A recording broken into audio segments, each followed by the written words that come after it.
അടിപൊളിയാണ്. എന്നത് okay okay, recording in progress. അപ്പം ഷിബു എന്നോട് പറഞ്ഞപ്പം ഈ കാര്യം വിളിച്ചു പറഞ്ഞപ്പം ഈ ആങ്കർ മാനേജ്മെന്റ്, കോപനിയന്ത്രണം എന്നുള്ള വിഷയം പല സ്ഥലങ്ങളിലും എടുത്തിട്ടുള്ള ഒരു വിഷയമാണ്. പക്ഷേ വ്യത്യാസം എന്താന്ന് വെച്ച് കഴിഞ്ഞാൽ നമ്മൾ ആൽക്കഹോളിക്സിന്റെ ഗ്രൂപ്പിനകത്ത് ഇത് അങ്ങനെ വന്നിട്ടില്ല, അതിനുള്ളൊരു ഇത് കിട്ടിയിട്ടില്ല. അതല്ലാതെ നമ്മൾ ഒരുപാട് സ്ഥലങ്ങളിൽ ഈ എങ്ങനെയാണെന്നൊക്കെ എടുക്കാറുണ്ടെങ്കിലും അവിടെയൊക്കെ വരുന്നത്, അപ്പോഴാണ് ഞാൻ ഇതിലൊരു വ്യത്യാസം വേണമെന്ന് വിചാരിച്ചത്. അത് മറ്റൊന്നുമല്ല, നമ്മൾ സാങ്കേതികമായിട്ടുള്ള പദങ്ങൾ കഴിയാവുന്നതും കുറച്ച് ഉപയോഗിച്ചിട്ട് ഇതിന്റെ ടെക്നിക്കൽ സൈഡ് ഓഫ് ആങ്കർ, കോപത്തിന്റെ ഒരു സാങ്കേതിക വശങ്ങളെല്ലാം കഴിയാവുന്നതും കുറച്ചുകൊണ്ട് ചെയ്യാന്നുള്ള ഒരു ലൈനിലാണ്. അങ്ങനെയാണ് ഞാനിപ്പോ ഇത് ക്രോഡീകരിച്ചിട്ടുള്ളത്. നമുക്കപ്പം പയ്യെ വിഷയത്തിലേക്ക് കിടക്കാം. എനിക്ക് ഈ കോപം എന്ന് പറയുന്നത് ചെറുപ്പകാലം മുതൽ തന്നെ പരിചയിച്ച് ഉള്ളൊരു ഒരു ഒരു ഒരു വിഷയമാണ്. ഞങ്ങളെ വീട് ഏത് സമയത്തും കോപാകുലരായ ആൾക്കാരെ കൊണ്ട് ഉള്ളൊരു വീടായിരുന്നു. എന്ന് വെച്ചാൽ കലഹങ്ങളായിരുന്നു എൻ്റെ ബാല്യ കൗമാരം, ശൈശവം അറിയുന്നില്ല, ബാല്യ കൗമാരത്തില് ചെവി പൊട്ടുന്ന തരത്തിലുള്ള കലഹങ്ങൾ കേട്ട് വളർന്നത് ഒരാളാണ്. അപ്പൊ അന്ന് കിട്ടിയിട്ടുള്ള പരിക്കുകളുടെ ഒക്കെ ഒരു ആകത്തുകയാണ് ഞാൻ. അതൊന്നും അങ്ങനെ പെട്ടെന്ന് പോകുന്ന പരിക്കുകളായിരുന്നില്ല. കാരണം കോപം കൊണ്ട് കലി തുള്ളുന്ന ഒരച്ഛനും അതിന് ആ കോപത്തിന്റെ ഇരയാകേണ്ടി വരുന്ന ഒരമ്മയും എല്ലാം എൻ്റെ മുന്നിൽ ഇപ്പോഴും തെളിഞ്ഞു വരുന്നുണ്ട്. രണ്ടുപേരും ഇപ്പൊ ജീവിച്ചിരിപ്പില്ല. ആ വീട് ഏത് സമയത്തും കലഹങ്ങൾ കൊണ്ട് നിറഞ്ഞിരിക്കുന്നു. മൊത്തത്തിൽ പറഞ്ഞാല് ഒരു സമാധാനം എന്ന് പറയുന്ന ആ ഒരു അവസ്ഥ എൻ്റെ വീട്ടിലില്ലായിരുന്നു. ഞാൻ പലപ്പോഴും ഒക്കെ ഈ നമ്മള് ന്യായീകരിക്കുന്ന മദ്യപിച്ച് നടക്കുന്ന സമയത്ത് അതിനെ ന്യായീകരിക്കുന്ന ഒരു സമയത്ത് അപ്പനോടും അമ്മയോടും ഒക്കെ ഞാൻ പറയുന്നുണ്ട്, നിങ്ങൾ എനിക്കൊരു സമാധാനം ചെറുപ്പത്തിൽ തന്നിട്ടില്ല, അതുകൊണ്ട് ആണ് ഞാൻ ഈ കുടി തുടങ്ങിയത്, അതിൽ നിന്നൊക്കെ ഒന്ന് രക്ഷപ്പെടാൻ വേണ്ടിയിട്ടൊക്കെ തന്നെയാണ്, നിങ്ങൾ കാരണമാണ് ഞാൻ കുടിക്കുക. ഇതൊക്കെ നമ്മളൊക്കെ എപ്പോഴും പറയുന്ന കാര്യങ്ങളൊക്കെ തന്നെ. ഇപ്പൊ നമുക്കത് ആലോചിക്കുമ്പോൾ അതിന്റെ ബോഷ്ക്ക്, അതിനകത്തുള്ള അർത്ഥമില്ലായ്മ നമുക്ക് മനസ്സിലാകുമ്പോൾ ഒരു ചെറിയ ചമ്മലൊക്കെ തോന്നും.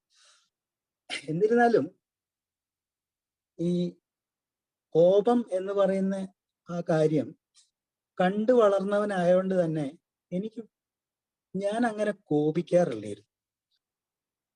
എന്നുവെച്ചാല് വ്യക്തികളോടോ അല്ലെങ്കിൽ കുടുംബക്കാരോടോ ഒന്നും ഞാൻ അങ്ങനെ, എനിക്ക് അത്ര വലിയ കോപക്ഷോഭമോ ഒന്നും പ്രകടിപ്പിക്കാറില്ല. ഞാൻ എന്താന്ന് വെച്ചാൽ ഞാനിപ്പം ഒരു ഷെയറിങ് എന്നുള്ള രീതിയിൽ പെട്ടെന്ന് എൻ്റെ ഒരു കൊച്ചു പ്രശ്നം കൂടെ നിങ്ങളോട് മുന്നിൽ അവതരിപ്പിക്കാം. വേറെ സ്ഥലങ്ങളൊന്നും ഇല്ലല്ലോ നമുക്കിതൊന്നും പറയാൻ, അതുകൊണ്ട് പറയുകയാണേ. പലപ്പോഴും വാക്കുകൊണ്ട് നമ്മുടെ കോപം പ്രകടിപ്പിക്കാൻ പറ്റും. നമ്മൾ പറയുന്ന വാക്കുകളിൽ നമ്മളെ കോപം അടങ്ങിയിട്ടുണ്ടാവും. നമ്മളപ്പോൾ അത് ചീത്ത പറച്ചിലായാലും തെറി പറച്ചിലായാലും അവിടെയൊക്കെ വഴക്കുണ്ടാക്കുമ്പം നമ്മളെ കോപം വാക്കുകളിലൂടെ പ്രകടിപ്പിക്കാൻ പറ്റാം. പിന്നെ പ്രവൃത്തിയിലൂടെ കോപം പ്രകടിപ്പിക്കാൻ പറ്റും. ചിലപ്പോൾ രണ്ടെണ്ണം പൊട്ടിക്കുന്ന കാര്യം, അല്ലെങ്കിൽ തലമുടി കുത്തിന് പിടിച്ചിട്ട് ഇടിക്കുന്ന കാര്യം, ഇങ്ങനത്തെയൊക്കെ കാര്യങ്ങളൊക്കെ കുടുംബ കലഹത്തിന്റെ ഒരു കൂടപ്പിറപ്പാണ്. അപ്പൊ അത് പ്രവൃത്തിയിലൂടെയുള്ള കോപപ്രകടനമാണ്. എൻ്റെ പ്രശ്നം ഇത് രണ്ടുമല്ല. ഞാനിതൊന്നും അങ്ങനെ വാക്കുകൊണ്ടോ പ്രവൃത്തി കൊണ്ടോ, ഇനി കുട്ടിച്ചൊക്കെ വല്ലാതെ മതിച്ചു വരുന്ന സമയത്തൊക്കെ എന്തെങ്കിലുമൊക്കെ ചെയ്തിട്ടുണ്ട് എന്നല്ലാതെ എൻ്റെ സ്വാഭാവിക സ്വഭാവത്തിൽ അതൊന്നും ഇല്ല. ശാന്തനാണ്, കുടിച്ചു കഴിഞ്ഞാൽ ഭയങ്കര ശാന്തനാന്നാണ് പറയുന്നത്. പക്ഷേ എൻ്റെ കോപം എൻ്റെ ചിന്തയിലായിരുന്നു. ഇപ്പോഴും അതുണ്ടും താൻ. ഞാനിപ്പോ 17 വർഷമായി ആൽക്കഹോളിക്സ് അനോണിമസിലൂടെ സഞ്ചരിക്കാൻ തുടങ്ങിയിട്ട്. എന്നിട്ടും എൻ്റെ ചിന്തയിൽ മുളപൊട്ടി വരുന്ന കോപത്തെ എനിക്ക് അടക്കി നിർത്താൻ പലപ്പോഴും സാധിക്കാറില്ല. അത് മറ്റാരും അറിയാത്തൊരു കോപമാണ്. ഞാൻ മാത്രം അറിയുന്നതും ഞാൻ മാത്രം അനുഭവിച്ചു തീർക്കുന്നതുമായിട്ടുള്ളൊരു കോപം. ഒരു ഗതികെട്ട കോപ. കാരണം ആരും അറിയുന്നില്ല ഇങ്ങനെ ഒരു ഒരു മനസ്സ് ഇങ്ങനെ ഉണ്ട് എനിക്ക്, കോപിക്കുന്ന ഒരു മനസ്സ്. അത് സ്വയം അങ്ങ് കടിച്ചമർത്തി തീർക്കുക ആ കോപം. അപ്പൊ അതൊരു വല്ലാത്തൊരു ഡേഞ്ചറസ് ആയിട്ടുള്ള ഒരു സിറ്റുവേഷൻ ആയിട്ട് എനിക്ക് പലപ്പോഴും തോന്നിയിട്ടുണ്ട്. ചിന്തയിലെ കോപം. ആര് കണ്ടാലും എന്ത് നല്ല മാന്യനായിട്ടുള്ള മനുഷ്യൻ, എന്തൊരു സമാധാനമുള്ള ഒരു മനുഷ്യൻ, മുഖത്ത് നോക്കി കഴിഞ്ഞാൽ തന്നെ എന്തൊരു സെറിനിറ്റി ആണെന്നൊക്കെ ഈ അടുത്ത കാലത്തൊക്കെ ഒരുപാട് എപ്പോഴും കേട്ടുകൊണ്ടിരിക്കുന്ന ഒരു വാക്കാണ്. ഈ മുഖത്തൊരു സെറിനിറ്റി ഉണ്ടെന്നും, അല്ലെങ്കിൽ നല്ലൊരു ഐശ്വര്യം ഉണ്ട് മുഖത്ത് നോക്കാൻ. പിന്നെ പഴയ കഥകളൊക്കെ അറിയുന്ന പണ്ട് എങ്ങനെ നടന്നവനാ ഇപ്പൊ കണ്ടില്ലേ, എന്തൊരു ഈ മുസ്ലിം ഭാഷയിൽ പറഞ്ഞ എന്തൊരു ഈമാൻ ഉണ്ട് മുഖത്ത് എന്നൊക്കെ ഇങ്ങനെ പറയുമ്പോഴും എന്റെ ചിന്തക്കകത്തുള്ള കോപത്തെ പലപ്പോഴും തളയ്ക്കാനൊന്നും പറ്റാതെയൊക്കെ ഞാൻ വിമ്മിഷ്ടപ്പെടാറുണ്ട്. അപ്പൊ ആ ഒരു ഡേഞ്ചറസ് സിറ്റുവേഷൻ, ഈ ഭാഷയുടെ ഓരോ തമാശകളുണ്ട്. പ്രത്യേകിച്ച് ഇംഗ്ലീഷ് ഭാഷയ്ക്കകത്ത് ഒരുപാട് തമാശകളുണ്ട്. അതിൽപ്പെട്ട ഒന്നാണ് ഈ ഡേഞ്ചറസ് എന്ന് ഞാനിപ്പോ പറഞ്ഞല്ലോ. ഈ ഡേഞ്ചർ എന്ന് പറയുന്ന വാക്കിന്റെ അകത്ത് ഇരിക്കുന്ന കുടികൊള്ളുന്ന ഒരു സാധനമാണ് ആങ്കർ എന്ന് പറയുന്നത്. DANGER എന്നാണുള്ളത്. അതില് ആ ഡി അങ്ങ് മാറ്റിയാല് ANGER, ആങ്കർ, നമ്മളെ വിഷയത്തിൽ. അപ്പോ ഞാനിപ്പോ അത് അത്രയും പറഞ്ഞപ്പോ എനിക്കൊരു ചെറിയൊരു സമാധാനമുണ്ട്. അതാണ് നമ്മൾ മീറ്റിങ്ങുകളിൽ സംഭവിക്കുന്ന ആ മാജിക് എന്ന് പറയുന്ന അതാണ്. എനിക്കൊന്ന് കുറച്ച് ഇറക്കി വെക്കാൻ പറ്റി എൻ്റെ ആ ഒരു ചിന്തയിലുള്ള എൻ്റെ കോപത്തെ പറ്റിയിട്ടുള്ള ധാരണ. എനിക്ക് ഇപ്പോഴും അറിയില്ല. ഞാനിപ്പോ ഇവിടെ വന്നിട്ട് ഈ ആങ്കർ മാനേജ്മെന്റ് എന്നുള്ള ഒരു വലിയ വിഷയത്തെ പറ്റിയിട്ടൊക്കെ ഇങ്ങനെ പ്രഭാഷണമൊക്കെ നടത്തുന്നുണ്ടെങ്കിലും ഞാൻ ഉദ്ദേശിച്ചത് എന്താണെന്ന് വെച്ചാൽ, ഞാനും ഇതിൽ നിന്നും മുക്തനൊന്നും അല്ല. നമ്മള് ബിഗ് ബുക്കിൽ പറയുന്ന കാര്യം, നമ്മളാരും പുണ്യാളന്മാരൊന്നും അല്ലല്ലോ എന്നൊരു ചൊല്ലുണ്ടല്ലോ. അതുപോലെ എനിക്കും നല്ല രീതിയിൽ എൻ്റെ അകത്ത് കോപം പ്രവർത്തിക്കാറുണ്ട്. പക്ഷെ പുറത്ത് അത് അങ്ങനെ പ്രകടമായി വരുന്ന സന്ദർഭങ്ങൾ വളരെ കുറവാണ്. അതിന് തന്നെയാണ് അതിന്റെ കാരണം. കാരണം കുറെയൊക്കെ ഇതിനകത്തുനിന്ന് സഞ്ചരിക്കുമ്പോൾ തന്നെ പഠിക്കാൻ പറ്റുന്ന പഴമക്കാരുടെ അടുത്തു നിന്നുള്ള ഒരുപാട് ഉപദേശങ്ങളും അല്ലെങ്കിൽ അറിവുകളും അല്ലെങ്കിൽ സജഷൻസും ഒക്കെ കിട്ടിയത് കൊണ്ട് ഒക്കെ ഇപ്പൊ കുറച്ചൊരു എന്നാ പറയാ മെനയിലൊക്കെ നടക്കാൻ തുടങ്ങി, മനസ്സൊക്കെ ഒന്ന് ശാന്തമായിട്ടുണ്ട്. പക്ഷെ എന്നാലും ചില ഇടവേളകളിൽ ഈ ചിന്തയ്ക്കകത്തുള്ള ഒരു പ്രശ്നം വരുന്നുണ്ട്. എന്നിരുന്നാലും നമുക്ക് ആങ്കർ മാനേജ്മെന്റിലേക്ക് കിടക്കാം. ഓക്കെ, ഞാന് കോഴിക്കോട്ടുകാരനാണ്. മിക്ക ദിവസങ്ങളിലും എനിക്ക് കടല് കാണാൻ പോക്ക് അതൊരു ശീലമാണ്. എൻ്റെ വീട്ടിൽ നിന്ന് ഒരു 400 മീറ്ററേ ഉള്ളൂ കടലിലേക്ക്. ഇപ്പം ഒന്ന് ശരിക്കും ശ്രദ്ധിച്ചാൽ കടലിരമ്പുന്ന ശബ്ദം കേൾക്കാൻ സാധിക്കും. ഈ കടലിലെ ജലം ഉണ്ടല്ലോ, കടലിലെ ജലത്തിലേക്ക് നോക്കിക്കഴിഞ്ഞാല് നമ്മുടെ പ്രതിച്ഛായൊന്നും അതിൽ കാണാനൊക്കില്ല. എൻ്റെ സ്വദേശം കുട്ടനാടാണ്, ചങ്ങനാശ്ശേരി ആണ്. അവിടെ ഞങ്ങളുടെ ആ വീടിന്റെ ഒക്കെ മുന്നിൽ കൂടെ ഒരു കായൽ ഒഴുകുന്നുണ്ട്. എന്നാൽ കായലില് പോയിട്ട് അതിന്റെ വീട്ടിന്റെ മുന്നിൽ പോയിരുന്നിട്ട് അരികിൽ പോയിരുന്നിട്ട് നോക്കുമ്പം പ്രതിച്ഛായ കാണാൻ പറ്റുന്നുണ്ട്, റിഫ്ലക്ഷൻ കാണാൻ പറ്റുന്നുണ്ട്, അവനവനെ കാണാൻ പറ്റുന്നുണ്ട്. കടലിൽ അത് സാധ്യമല്ല. അതുപോലെ തന്നെയാണ് തിളയ്ക്കുന്ന വെള്ളത്തിലേക്ക് നോക്കിക്കഴിഞ്ഞാൽ ഒരു റിഫ്ലക്ഷനും അവിടെ കിട്ടില്ല എന്നുള്ളതാണ്. നല്ല വെട്ടി തിളയ്ക്കുന്ന വെള്ളത്തിലേക്ക് നമ്മൾ നോക്കുമ്പം എന്ത് റിഫ്ലക്ഷനെ കാണുക? റിഫ്ലക്ഷൻ ഒരു തരത്തിൽ പറഞ്ഞാൽ ഒരു സത്യാവസ്ഥയാണ്. ഞാൻ എന്താണ് എന്നുള്ളത് അതിൻ്റെ ഒരു ഉണ്മയാണ് റിഫ്ലക്ഷൻ എന്ന് പറയുന്നത്. അത് പക്ഷെ തിളച്ച വെള്ളത്തിൽ കാണാൻ സാധിക്കില്ല എന്ന് പറയുന്ന പോലെ തന്നെയാണ് തിളച്ചു നിൽക്കുന്ന മനസ്സിൽ ആണ് ഈ ആങ്കർ എന്ന് പറയുന്ന ഈ കോപം, അരിശം, ദേഷ്യം, വിദ്വേഷം, ഇതെല്ലാം അതിൻ്റെയൊക്കെ വകഭേദങ്ങളായിട്ടുള്ള കാര്യങ്ങൾ ഒരു തിളച്ച വെള്ളം പോലെ നമുക്ക് കണക്കാക്കാം. അപ്പോൾ അവിടെ ആങ്കറുമായിട്ട് ആ തിളച്ച വെള്ളത്തെ വെച്ച് കഴിഞ്ഞാൽ നമുക്ക് നമ്മളെ കാണാൻ പറ്റുന്നില്ല എന്നുള്ളതാണ്. ദേഷ്യം, കോപം ഒക്കെ വന്നിട്ട് നമ്മളെ അറ്റാക്ക് ചെയ്യുന്ന സമയത്ത് നമ്മളല്ലാതെയായി മാറുന്ന ഒരു അവസ്ഥാവിശേഷം. പിന്നെ പറയുന്നത് എന്താന്ന് വെച്ചാല്, ഈ കോപം ഒന്നിനും ഒരു പരിഹാരമല്ല എന്നൊക്കെ പലരും പറയുന്നത് കേട്ടിട്ടുണ്ട്, പുസ്തകത്തിലൊക്കെ വായിച്ചിട്ടുണ്ട്. ഇറ്റ് ഡസൻറ്റ് സോൾവ് എനിത്തിങ്, ഒരു സൊല്യൂഷൻ അല്ല, അത് ഒരു പരിഹാരം അല്ല കോപം എന്നുള്ളത്. അതൊന്നും നിർമ്മിക്കുന്നില്ല. നമ്മൾ കോപിക്കുമ്പം നമ്മളായിട്ടൊന്നും നിർമ്മിക്കുന്നില്ല, മറിച്ച് എല്ലാം അത് തകർക്കുന്നുണ്ട്. അതാണ് കോപത്തിന്റെ ഒരു പ്രത്യേകതകളിൽ ചിലത്. പിന്നീട് പറയുകയാണെങ്കിൽ ഒരു ഓർമ്മ വരുന്ന ഒരു ചൈനീസ് പ്രോവേർബ് ഉണ്ട്. ചൈനക്കാര് പല കാര്യത്തിലും ഫിലോസഫിക്കലായിട്ട് തത്വജ്ഞാനികളാണല്ലോ അവര്. ഈ കൺഫ്യൂഷ്യസ് എന്നൊക്കെ പറയുന്ന ആൾക്കാരൊക്കെ ആരാ പറഞ്ഞതെന്ന് എനിക്കറിയില്ല, പക്ഷെ എവിടെയോ വായിച്ചൊരു സാധനം ഞാൻ നോട്ട് ചെയ്ത് വെച്ചതാ. ഒരു നിമിഷം നമ്മൾ ക്ഷമ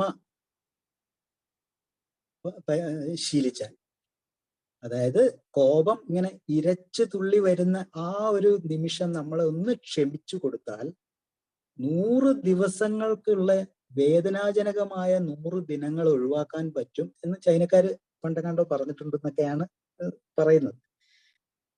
എന്തു പറഞ്ഞാൽ ഈ വിദ്വേഷം, കോപം എല്ലാം പറയുന്നത് നമ്മൾ നമ്മളെ തന്നെ ശിക്ഷിക്കലാണ്. എന്തിനാ നമ്മളെ ശിക്ഷിക്കുന്നത്? അതാണ് ഏറ്റവും രസം.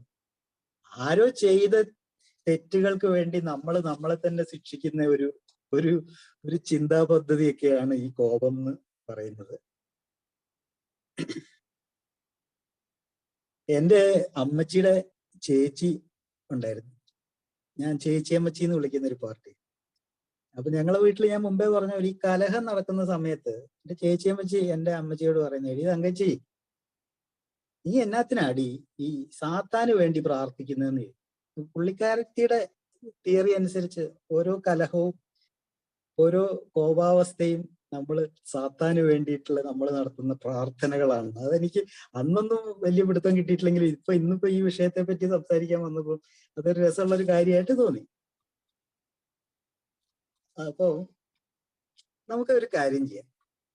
എനിക്ക് ഈ കോപത്തെ പറ്റിയിട്ട് പറഞ്ഞപ്പോ തന്നെ അതിനെ ഒന്ന് പൊളിച്ചെഴുതണം എന്നുള്ള, അതായത് പാരമ്പര്യമായിട്ടുള്ള ചിന്തകൾ കുറേ ഉണ്ട്. അതൊക്കെ നമ്മൾ പുസ്തകത്തിലും ഗൂഗിളിലും പിന്നെ വിക്കിപീഡിയയിലും എല്ലാം അടിച്ചു നോക്കിയാൽ കിട്ടുന്ന കാര്യമേ ഉള്ളൂ. നമ്മുടെ കീശയിലുള്ള ഫോണിനകത്ത് ഉള്ള കോപ വിവരങ്ങൾ ഒരുപാടുണ്ട്. നമുക്ക് അവിടെ നിന്ന് ലേശം ഒന്ന് വ്യതിചലിച്ചുകൊണ്ട് ഒരു out of the box thinking എന്ന് പറയും, വ്യത്യസ്തമായ രീതിയിലൊന്ന് നമുക്ക് കോപത്തെ കാണാം. അപ്പോഴേ ഇതൊരു അർത്ഥവത്താവുള്ളൂ എന്ന് എനിക്ക് തോന്നുന്നു.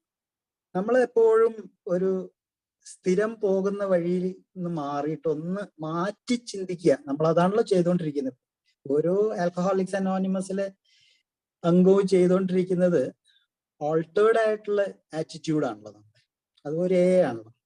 അപ്പൊ അതുപോലെ നമുക്ക് ഈ കോപത്തെ പറ്റിയിട്ടൊന്ന് ഓൾട്ടേർഡ് ആയിട്ട് ഒന്ന് മാറ്റി ചിന്തിക്കാം. കോപത്തെ പറ്റിയിട്ട് കുറെ കെട്ടുകഥകൾ ഉണ്ടെന്ന് എനിക്ക് തോന്നുന്നു. കെട്ടുകഥ എന്ന് ഞാൻ ഉദ്ദേശിച്ചത് മിത്ത് എന്നൊക്കെ നമ്മൾ പറയത്തില്ലേ. അപ്പൊ കോപത്തെ പറ്റിയിട്ടുള്ള കുറെ മിത്തുകളൊന്ന് നമുക്ക് ആദ്യം ഒന്ന് പൊളിച്ചു നോക്കാം, എന്നിട്ട് നമുക്ക് അതിലേക്ക് സുഗമമായിട്ട് അങ്ങ് പ്രവേശിക്കാം. കോപത്തെ പറ്റിയിട്ടുള്ള ഒരു പ്രധാന മിത്ത്, ഒരു കെട്ടുകഥ എന്താന്ന് വെച്ചാൽ, കോപം ഒരു മോശം കാര്യം, കോപം ചീത്തയാണ്, അല്ലെ? ഇതൊക്കെ നമ്മൾ എപ്പോഴും കേൾക്കുന്ന കാര്യം.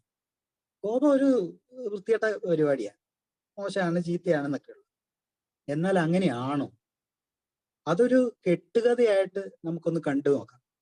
അതൊരു മിത്തായിട്ട് നമുക്ക് അതിനെ ഒന്ന് സമീപിക്കാം. അപ്പൊ അങ്ങനെ വരുന്ന സമയത്ത് നമ്മൾ മനസ്സിലാക്കേണ്ട ഒരു കാര്യം എന്താന്ന് വെച്ചാൽ, കോപത്തെ നമുക്ക് വേണമെങ്കിൽ രണ്ടായിട്ട് തിരിക്കാം, 2 തരം കോപങ്ങളായിട്ട്. ഒന്ന് സൃഷ്ടിപരമായിട്ടുള്ളൊരു കോപവും, നമുക്ക് വേണമെങ്കിൽ അതിനെ എങ്ങനെയാ പോസിറ്റീവ് എന്ന് പറയാം. അപ്പൊ അതാണല്ലോ എല്ലാവരും പറഞ്ഞുകൊണ്ടിരിക്കുന്ന എല്ലാ കാര്യവും പോസിറ്റീവ് നെഗറ്റീവ് എന്നുള്ള രീതിയിൽ. അപ്പം സൃഷ്ടിപരമായ കോപം അല്ലെങ്കിൽ പോസിറ്റീവ് ആയിട്ടുള്ള കോപം, മറ്റൊന്ന് നശീകരണമായ കോപം അല്ലെങ്കിൽ നെഗറ്റീവ് ആയിട്ടുള്ള കോപം. അങ്ങനെ നമുക്ക് കോപത്തെ രണ്ടായിട്ട് തിരിക്കാം. കോപം തെറ്റുക അല്ല, ശരിയുമല്ലാത്തൊരു കാര്യമാണ്. അതൊരു അനിവാര്യതയാണ് കോപം എന്ന് പറയുന്നത്. അതിങ്ങനെ വന്നും പോയി ഇരിക്കും. മനുഷ്യന്റെ വികാരങ്ങൾ പലതും ഉണ്ടല്ലോ. അത് നമ്മൾ അങ്ങനെയാ പറയുന്നത്, human beings are feeling beings എന്ന് പറയും. എനിക്ക് ഫീലിംഗ് എന്നുള്ള വാക്കിന്റെ കൃത്യമായ മലയാളം എന്താന്ന് ഞാൻ അന്വേഷിച്ചിട്ട് പെട്ടെന്നൊന്നും അങ്ങനെ കിട്ടുന്നില്ല. എനിക്ക് ഐ ഫീൽ സാഡ് എന്നുള്ളതിന് നമ്മൾ പറയാ എനിക്ക് സങ്കടം തോന്നി എന്നായിരിക്കും. അപ്പൊ നമുക്ക് തൽക്കാലത്തേക്ക് ഫീലിംഗ് എന്നുള്ളതിന് ഒരു തോന്നിക്കൽ എന്നുള്ള രീതിയിലേക്ക് കൊണ്ടുവരാം. എല്ലാ നേരത്തും സർവ്വസമയത്തും മനുഷ്യൻ എന്ന് പറഞ്ഞ ജീവി ഫീൽ ചെയ്തുകൊണ്ടിരിക്കുന്ന ഒരു ജീവി. എപ്പോഴും എല്ലാ നേരത്തും നമ്മൾ എന്തെങ്കിലും ഒരു കാര്യം ഫീൽ ചെയ്തോണ്ടിരിക്കും. ഉദാഹരണം പറഞ്ഞാൽ ഫീലിങ്സ് എന്ന് പറയുമ്പോൾ വേണ്ടപ്പെട്ടവരൊക്കെ നമ്മളെ വിട്ടു പോകുന്ന സമയത്ത് നമുക്ക് ഭയങ്കര വിഷമം ഉണ്ടാവുന്നുണ്ട്. അതൊരു ഫീലിംഗ് ആണ്, ആ വിഷാദം ആയിട്ട് ഉള്ളൊരു സാധനം. അത് നമ്മൾ അതിന്റെ വളർത്തിക്കൊണ്ട് വരുന്ന സമയത്ത് അതൊരു രോഗാവസ്ഥയിലേക്ക് എത്തും. അത് തന്നെ ആലോചിച്ച് നടന്നു കഴിയുമ്പോൾ അത് ഒരു പക്ഷേ ഡിപ്രഷനിലേക്കും ട്രോമയിലേക്കും ഒക്കെ എത്താറുണ്ട്. അത് ഞാൻ പറയുന്നത് അതൊരു ഫീലിംഗ് ആണ്, അത് മനുഷ്യന്റെ ഒരു ഫീലിംഗ് ആണ്. അതുപോലെ തന്നെ ഈ കോവിഡിന്റെ കാലത്ത് പലരെയും അലട്ടുന്ന ഒരു കാര്യമാണ് ജോലി ഇല്ലാതെ ആയി പോകുന്നൊരവസ്ഥ. ജോലി ഇല്ലാതെ ആയി പോകുന്നൊരവസ്ഥ, ജോലി നഷ്ടപ്പെട്ടാൽ ഉണ്ടാകുന്ന ഒരു അരക്ഷിതാവസ്ഥ, എവിടുന്ന് ശമ്പളം കിട്ടും, ഒരു സ്ഥിരമില്ലായ്മ, ഒരു അസ്ഥിരത, അത് വളർന്ന് വളർന്ന് വളർന്ന് ഒരു ഉത്കണ്ഠയിലേക്ക് എത്തും, ആങ്സൈറ്റിയിലേക്ക് എത്താറ്. ഇതെല്ലാം ഫീലിങ്സ് ആണ്. പിന്നെ നമ്മുടെ വിഷയത്തിലേക്ക് വരുമ്പം നമ്മളെ പറ്റി ഇല്ലാത്ത കാര്യങ്ങളും പറയുന്നതൊക്കെ കേട്ട് കഴിഞ്ഞാൽ അരിശം വരുമല്ലോ. അതൊരു ഫീലിംഗ് ആണ്. അപ്പൊ നമ്മളെപ്പോഴും ശീലിച്ചിട്ടുള്ളത് ഈ കോപം എന്ന് പറയുന്ന ഈ അവസ്ഥയെ ഒരു മോശപ്പെട്ട വികാരമായിട്ട് കാണുക എന്നുള്ളതാണ്. അതിനെ നമ്മൾ തള്ളി പറയേണ്ട ഒരു കാര്യമാണ് കോപം എന്നൊക്കെയാണ് നമ്മൾ സ്ഥിരമായിട്ട് കേൾക്കുന്നതും വായിക്കുന്നതും എല്ലാം. It's A bad thing. നേരത്തെ പറഞ്ഞാല് ചീത്തയാണ്, അത് മോശമാണ്. അത് അങ്ങനെയൊക്കെ ചിന്തിക്കാനുള്ള ഒരു കാരണം ഒരു പക്ഷേ ഇതിന്റെ ഈ നശീകരണ സ്വഭാവം മാത്രം കാണുന്നോണ്ടായിരിക്കും. കോപം എന്ന് പറയുന്ന വികാരത്തിന്റെ നശീകരണ സ്വഭാവം മാത്രം നമ്മൾ കണക്കിലെടുക്കുന്ന സമയത്താണ് അത് ചീത്തയായിട്ട് തോന്നുന്നത്.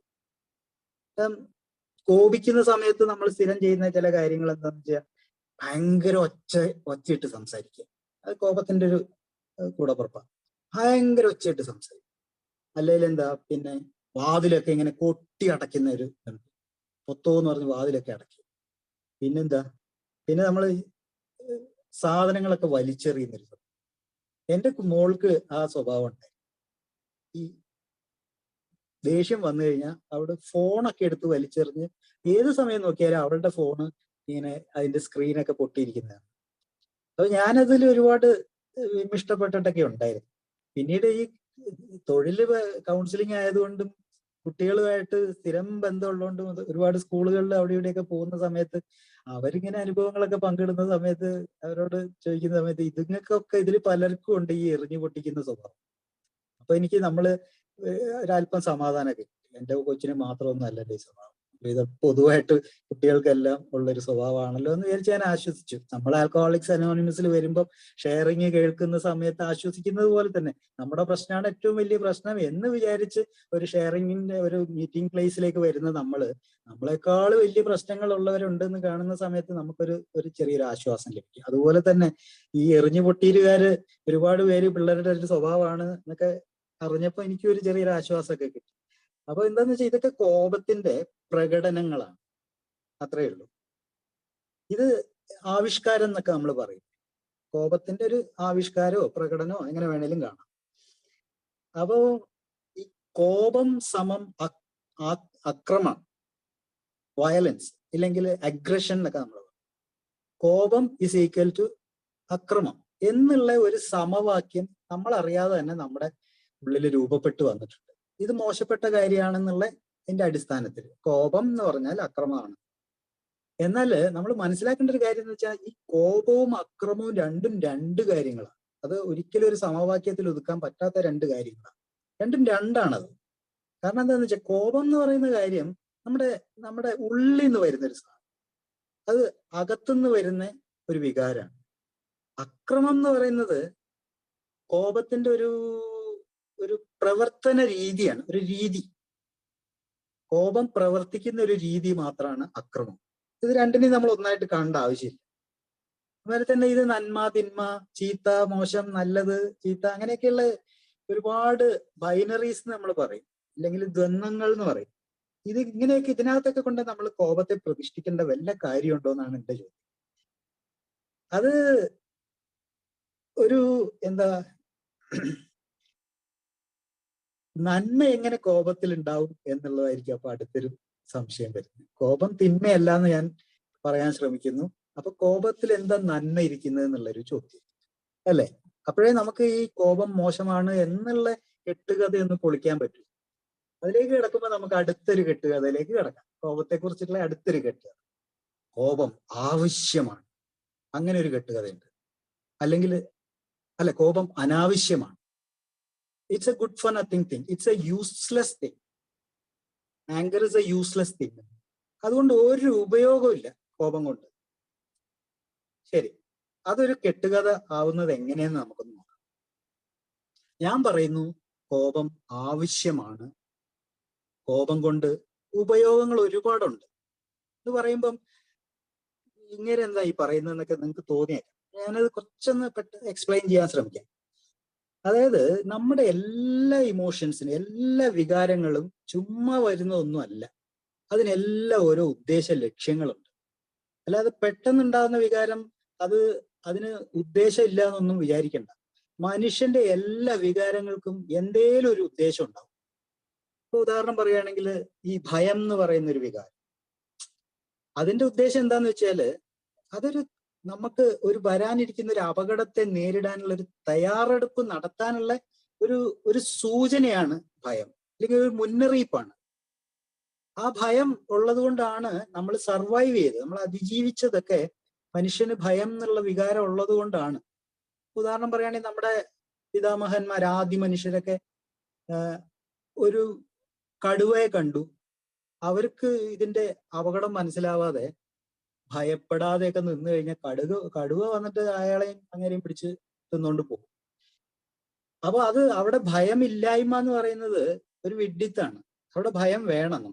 ഒരു അപകടത്തിന്റെ മുന്നിൽ ഭയം ഉണ്ടാകുമ്പോഴാണ് നമ്മൾ രണ്ട് തരത്തിൽ പ്രതികരിക്കുന്ന പറയുന്നത്. ഒന്നെങ്കിൽ നമ്മൾ ഫൈറ്റ് ചെയ്യും, അല്ലെങ്കിൽ നമ്മൾ ഫ്ലൈറ്റ് എന്ന് പറഞ്ഞൊരു മോഡ്, ഫ്ലൈറ്റ് മോഡ് എന്ന് നമ്മൾ ഫോണിൽ പറയില്ല, അതുപോലെ ഞാനും പറയും ഫ്ലൈറ്റ് ആൻഡ് ഫൈറ്റ് എന്ന് പറഞ്ഞ രണ്ടെണ്ണം നമ്മൾ സൈക്കോളജിയിൽ അങ്ങനെ പറയാം. ഒന്നെന്താന്ന് വെച്ചാൽ നമ്മൾ നേരിടും, അതുമായിട്ട് നമ്മൾ യുദ്ധം ചെയ്യും, അല്ലെങ്കിൽ കടുവയായിട്ട് മൽപ്പിടുത്തം നടത്തും, അത് ഫൈറ്റ് മോഡ്. അല്ലേല് നമ്മൾ ഓടി സ്കൂട്ടാവും, രക്ഷപ്പെടും, നമുക്കറിയാം അതിനോട് മുട്ടിയിട്ട് കാര്യമില്ല എന്നറിയാം, അത് ഫ്ലൈറ്റ് മോഡ് എന്ന് പറയും. അപ്പൊ ഇതാണ് ഈ ഭയത്തിന്റെ വരുന്ന സമയത്ത് അതൊരു വികാരം എന്നുള്ള നിലയിൽ നമ്മൾ ഇതൊക്കെയാണ് അപകടത്തെ നേരിടാനുള്ള ഒരു മുന്നറിയിപ്പാണത്. പിന്നെ നമ്മൾ പറയില്ല ഈ ഏകാന്തത, അതൊരു വികാരം തന്നെയാണ്. ലോൺലിനെസ് നമ്മൾ പറയും, നമ്മൾ എയിൽ പറയും HALT, ഹോൾട്ട് എന്ന് പറയുന്നതിൽ ഒരു സാധനമാണത്. അതിൽ L എന്ന് പറയുന്നത് നമ്മൾ സാധാരണ ലോൺലിനെസ് എന്ന് പറയും. ഹങ്കർ, ആങ്കർ, ലോൺലിനെസ്, പിന്നെ തേഴ്സ്റ്റ് എന്നൊക്കെ പറയുന്നുണ്ട്. അതുപോലെ ഈ ഏകാന്തത എന്ന് പറഞ്ഞാല് ഈ വികാരം ഒരു ആവശ്യമുള്ള വികാര. എങ്ങനെ ആവശ്യം? അതായത് മനുഷ്യന് ബന്ധങ്ങളില്ലാതെ നിലനിൽക്കാൻ പറ്റില്ല. ബന്ധങ്ങളുടെ ആവശ്യകത വിളിച്ചോതുന്ന ഒരു വികാരമാണ് ഈ ലോൺലിനെസ് എന്ന് പറയുന്നത്. ഇനി നമുക്ക് നമ്മുടെ വിഷയത്തിലേക്ക് വരാം. ആങ്കർ, കോപം. കോപം എന്ന് പറഞ്ഞ വികാരം നാടൻ ഭാഷയിൽ പറഞ്ഞ എന്നാ കോപ്പ എന്നുള്ള ഒരു രീതിയിലേക്ക് പോയ സ്വയം സംരക്ഷണത്തിന് നമ്മളെ സജ്ജരാക്കുന്ന ഒരു വികാരമാണ് സ്വയം സംരക്ഷണത്തിന്. അവിടെ നമ്മളത് പ്രത്യേകം നോക്കണം. അപ്പൊ എപ്പോഴും നമ്മൾ അതിനെ തള്ളി പറഞ്ഞിട്ട് കാര്യമില്ല. കോപം എന്ന് പറയുന്നത് ഒരു ആവശ്യമുള്ള ഒരു വികാരമാണെന്നാണ് ഞാൻ പറഞ്ഞു വരുന്നത്. അതായത് എല്ലാവരും അനാവശ്യമാണെന്ന് പറയുമ്പം കോപവും ആവശ്യവുമാണ്, അതിനൊരു ഉപയോഗവും ഉണ്ട്. ഈ അതിജീവനം തന്നെയാണ് മനുഷ്യന്റെ ആദ്യകാലം മുതൽ. നമ്മൾ ഇന്നിപ്പോ അതേ ഈ മീറ്റിങ്ങിന് നമ്മൾ ഇത്രയും പേര് ഇവിടെ കൂടിയിരിക്കുന്നതൊക്കെ ഈ അതിജീവനം നടന്നതുകൊണ്ടാണ്, സർവൈവ് ചെയ്തുകൊണ്ടാണ്. ഡാർവിൻ പറയുന്ന ഒരു വാക്കുണ്ടല്ലോ, എന്താ, സർവൈവൽ ഓഫ് ദ ഫിറ്റസ്റ്റ് എന്ന് പറയും. പണ്ട് ബാറിലൊക്കെ ഇരുന്ന് ഞാൻ തമാശ പറയുന്ന ഒരു കാര്യം, സർവൈവൽ ഓഫ് ദ ഫിറ്റസ്റ്റ് എന്ന് ഡാർവിൻ പറഞ്ഞിട്ടുണ്ട്. അതുകൊണ്ട് ഞാൻ ഫിറ്റായി ഇരിക്കും ഏത് സമയവും. അതുകൊണ്ടാണ് കള്ളുകുടിക്കുന്നത്, സർവൈവ് ചെയ്യാൻ വേണ്ടിയാണ് കള്ളുകുടിക്കുന്നതെന്ന് ചുമ്മാ തമാശയൊക്കെ പറയാറുണ്ട്. അപ്പൊ ഞാൻ പറയുന്നത് എന്താന്ന് വെച്ച് കഴിഞ്ഞാല്, നമ്മൾ പരിണാമ സിദ്ധാന്തത്തിൽ പോലും പറയുന്ന ഒരു കാര്യമാണ് ഈ ആങ്കർ എന്ന് പറയുന്ന ആ സാധനം. നമുക്ക് അതിജീവനത്തിന് അത്യാവശ്യമായിട്ടുള്ള ഒരു സാധനമാണ് ആങ്കർ.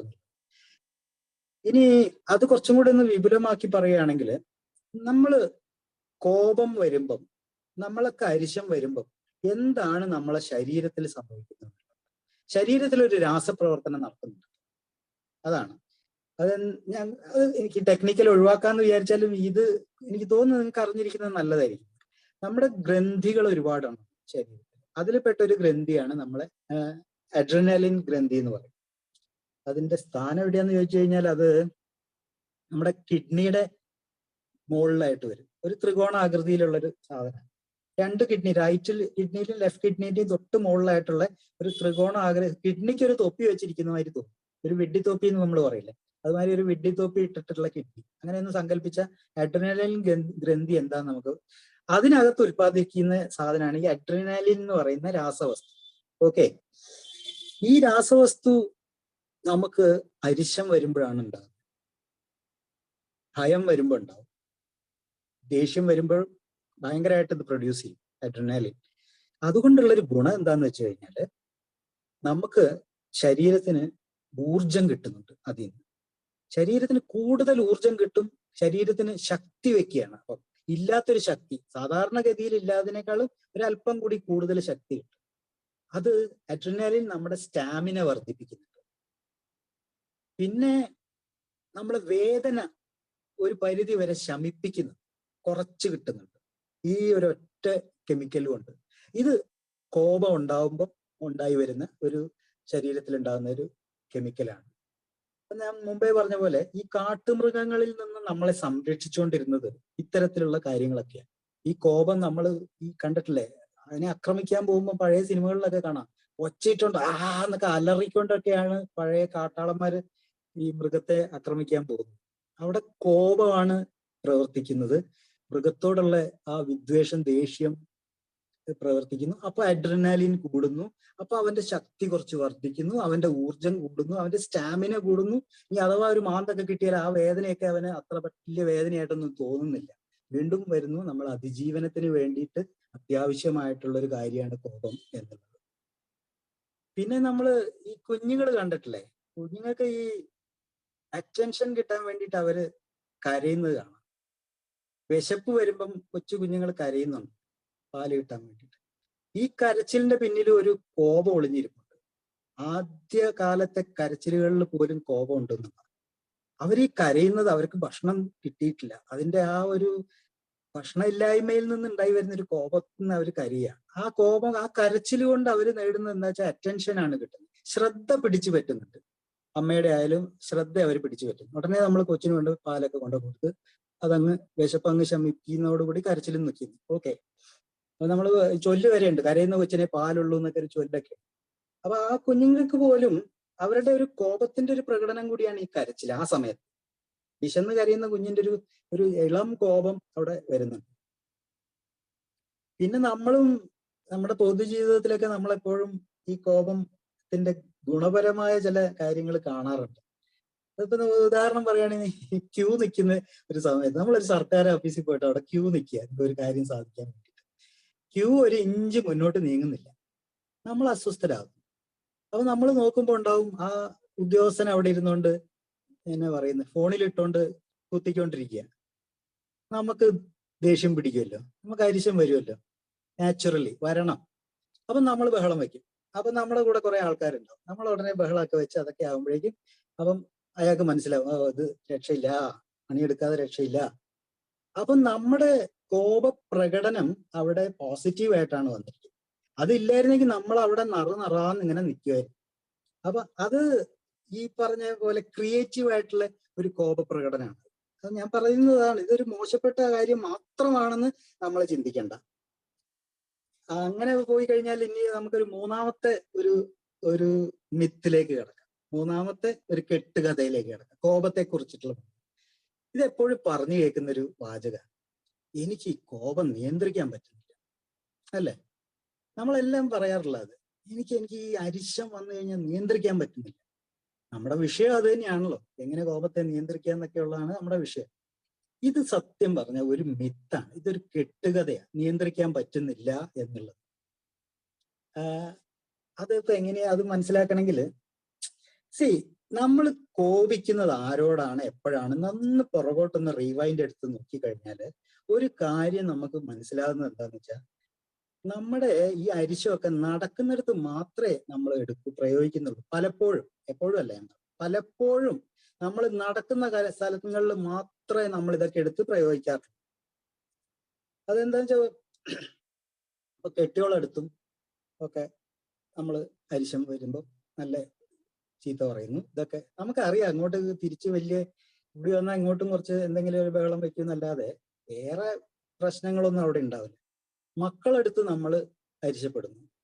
ആ സമയത്ത് നമുക്കറിയാം നമുക്കൊരു അധികാരത്തിന്റെ ഒരു സ്വരം ഉണ്ടാവും ആ കോപത്തിന്. അപ്പൊ നമുക്കറിയാം അങ്ങോട്ടൊന്നും പ്രതികരിക്കത്തില്ല, വലിയ പ്രശ്നമൊന്നും ഉണ്ടാവില്ല. ഞാൻ പറയുന്നത് നടക്കും എന്ന തോന്നലുള്ള ഇടങ്ങളിൽ മാത്രം പ്രകടിപ്പിക്കുന്ന കോപം. പിന്നെ എന്ന് പറയുമ്പോൾ നമ്മൾ നമ്മുടെ പണിക്കാരോട് ഇല്ലെങ്കിൽ താഴത്ത് നമ്മുടെ കീഴ് ജീവനക്കാരോടൊക്കെ നമ്മൾ കോപിക്കാറുണ്ട്. നമുക്കറിയാം അവന്മാരൊന്നും തിരിച്ചിങ്ങോട്ട് പറയത്തില്ല. നമ്മളൊരു മുകളിൽ ഉയരത്തിലൊരു ജോലിയൊക്കെ ചെയ്യുന്ന ആളാകുമ്പോൾ നമുക്കറിയാം ഒന്നും മറുത്ത് പറയത്തില്ല എന്നറിയാം. അവിടെ നമുക്ക് കോപിക്കാനൊരു ലൈസൻസ് ആണത്.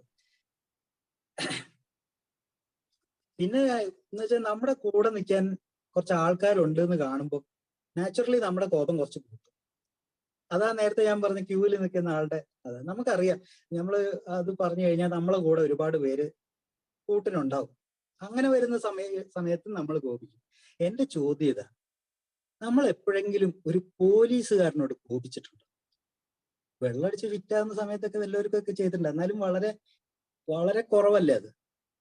അതെന്താന്ന് വെച്ചാൽ നമുക്കറിയാം അവിടെ നടക്കില്ല ഈ പരിപാടി എന്നറിയാം.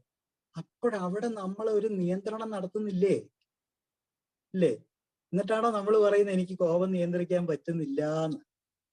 അവിടെ നമ്മൾ ഒരു പോലീസുകാരൻ്റെ അടുത്തൊന്നും നമ്മൾ ഒരു കോപവും പ്രകടിപ്പിക്കുന്നില്ല. എന്റെ സാറേ, പൊന്നു സാറേ, പിടിച്ചു കഴിഞ്ഞാൽ നമുക്കറിയാം നമ്മുടെ കയ്യിലല്ലെങ്കിൽ അദ്ദേഹത്തിന്റെ കയ്യിലാണ് തെറ്റെങ്കിലും നമ്മൾ താന്നു നിൽക്കുന്നുണ്ടല്ലോ അവിടെ, അല്ലെ? അതും ഒരു തരം അതിജീവനം തന്നെയാണ്. നമ്മുടെ മഹാ പുരുഷന്മാര് ചെയ്തുകൊണ്ടിരുന്ന, അല്ലെങ്കിൽ നമ്മുടെ അപ്പനപ്പൂപ്പന്മാര് പണ്ട് കാലത്തെ കാട്ടാളന്മാര് ചെയ്തുകൊണ്ടിരുന്ന അതിജീവനത്തിന് വേണ്ടിയുള്ള ഒരു തന്ത്രം കൂടിയാണത്. അപ്പോ ഇത് വെച്ചാൽ പിന്നെ അല്ലെങ്കിൽ വേണ്ട, ഒരു കത്തിയൊക്കെ ആയിട്ട് നിൽക്കുന്ന ഒരു ഗുണ്ടയുടെ അടുത്ത് പോയിട്ട് നമ്മൾ കോപിക്കാൻ നിൽക്കുവോ? എവിടെന്ന്? നമുക്കറിയാം അത് നടക്കുന്ന കാര്യമല്ല. അവനെ എടുത്തിട്ട് വീശിക്കഴിഞ്ഞാൽ കീറിപ്പോകും നമ്മൾ. അപ്പൊ അതുകൊണ്ട് നമ്മൾ അവിടുത്തെ സന്ദർഭം നോക്കിയിട്ട് നമുക്ക് കോപത്തെ നിയന്ത്രിക്കാൻ പറ്റുന്നുണ്ട്. നമുക്കറിയാം അവൻ പോക്കിരിയാണ്, ഗജപോക്കിരിയാണ്, അവനെ തെറി പറയണം, ചീത്ത പറയണം എന്നൊക്കെ നമുക്ക് തോന്നുമെങ്കിലും പറയത്തില്ല. കാരണം അവന്റെ കൈ കത്തിയുണ്ട്, അല്ലെ? അപ്പൊ അങ്ങനെയൊക്കെയാണ് എനിക്ക് കോപം നിയന്ത്രിക്കുവാൻ പറ്റുന്നില്ല എന്ന് പറയുന്നത് ഒരു കെട്ടുകഥയാണെന്ന് ഞാൻ പറഞ്ഞത് ഈ കാര്യങ്ങളൊക്കെ കൊണ്ടൊക്കെ തന്നെയാണ്.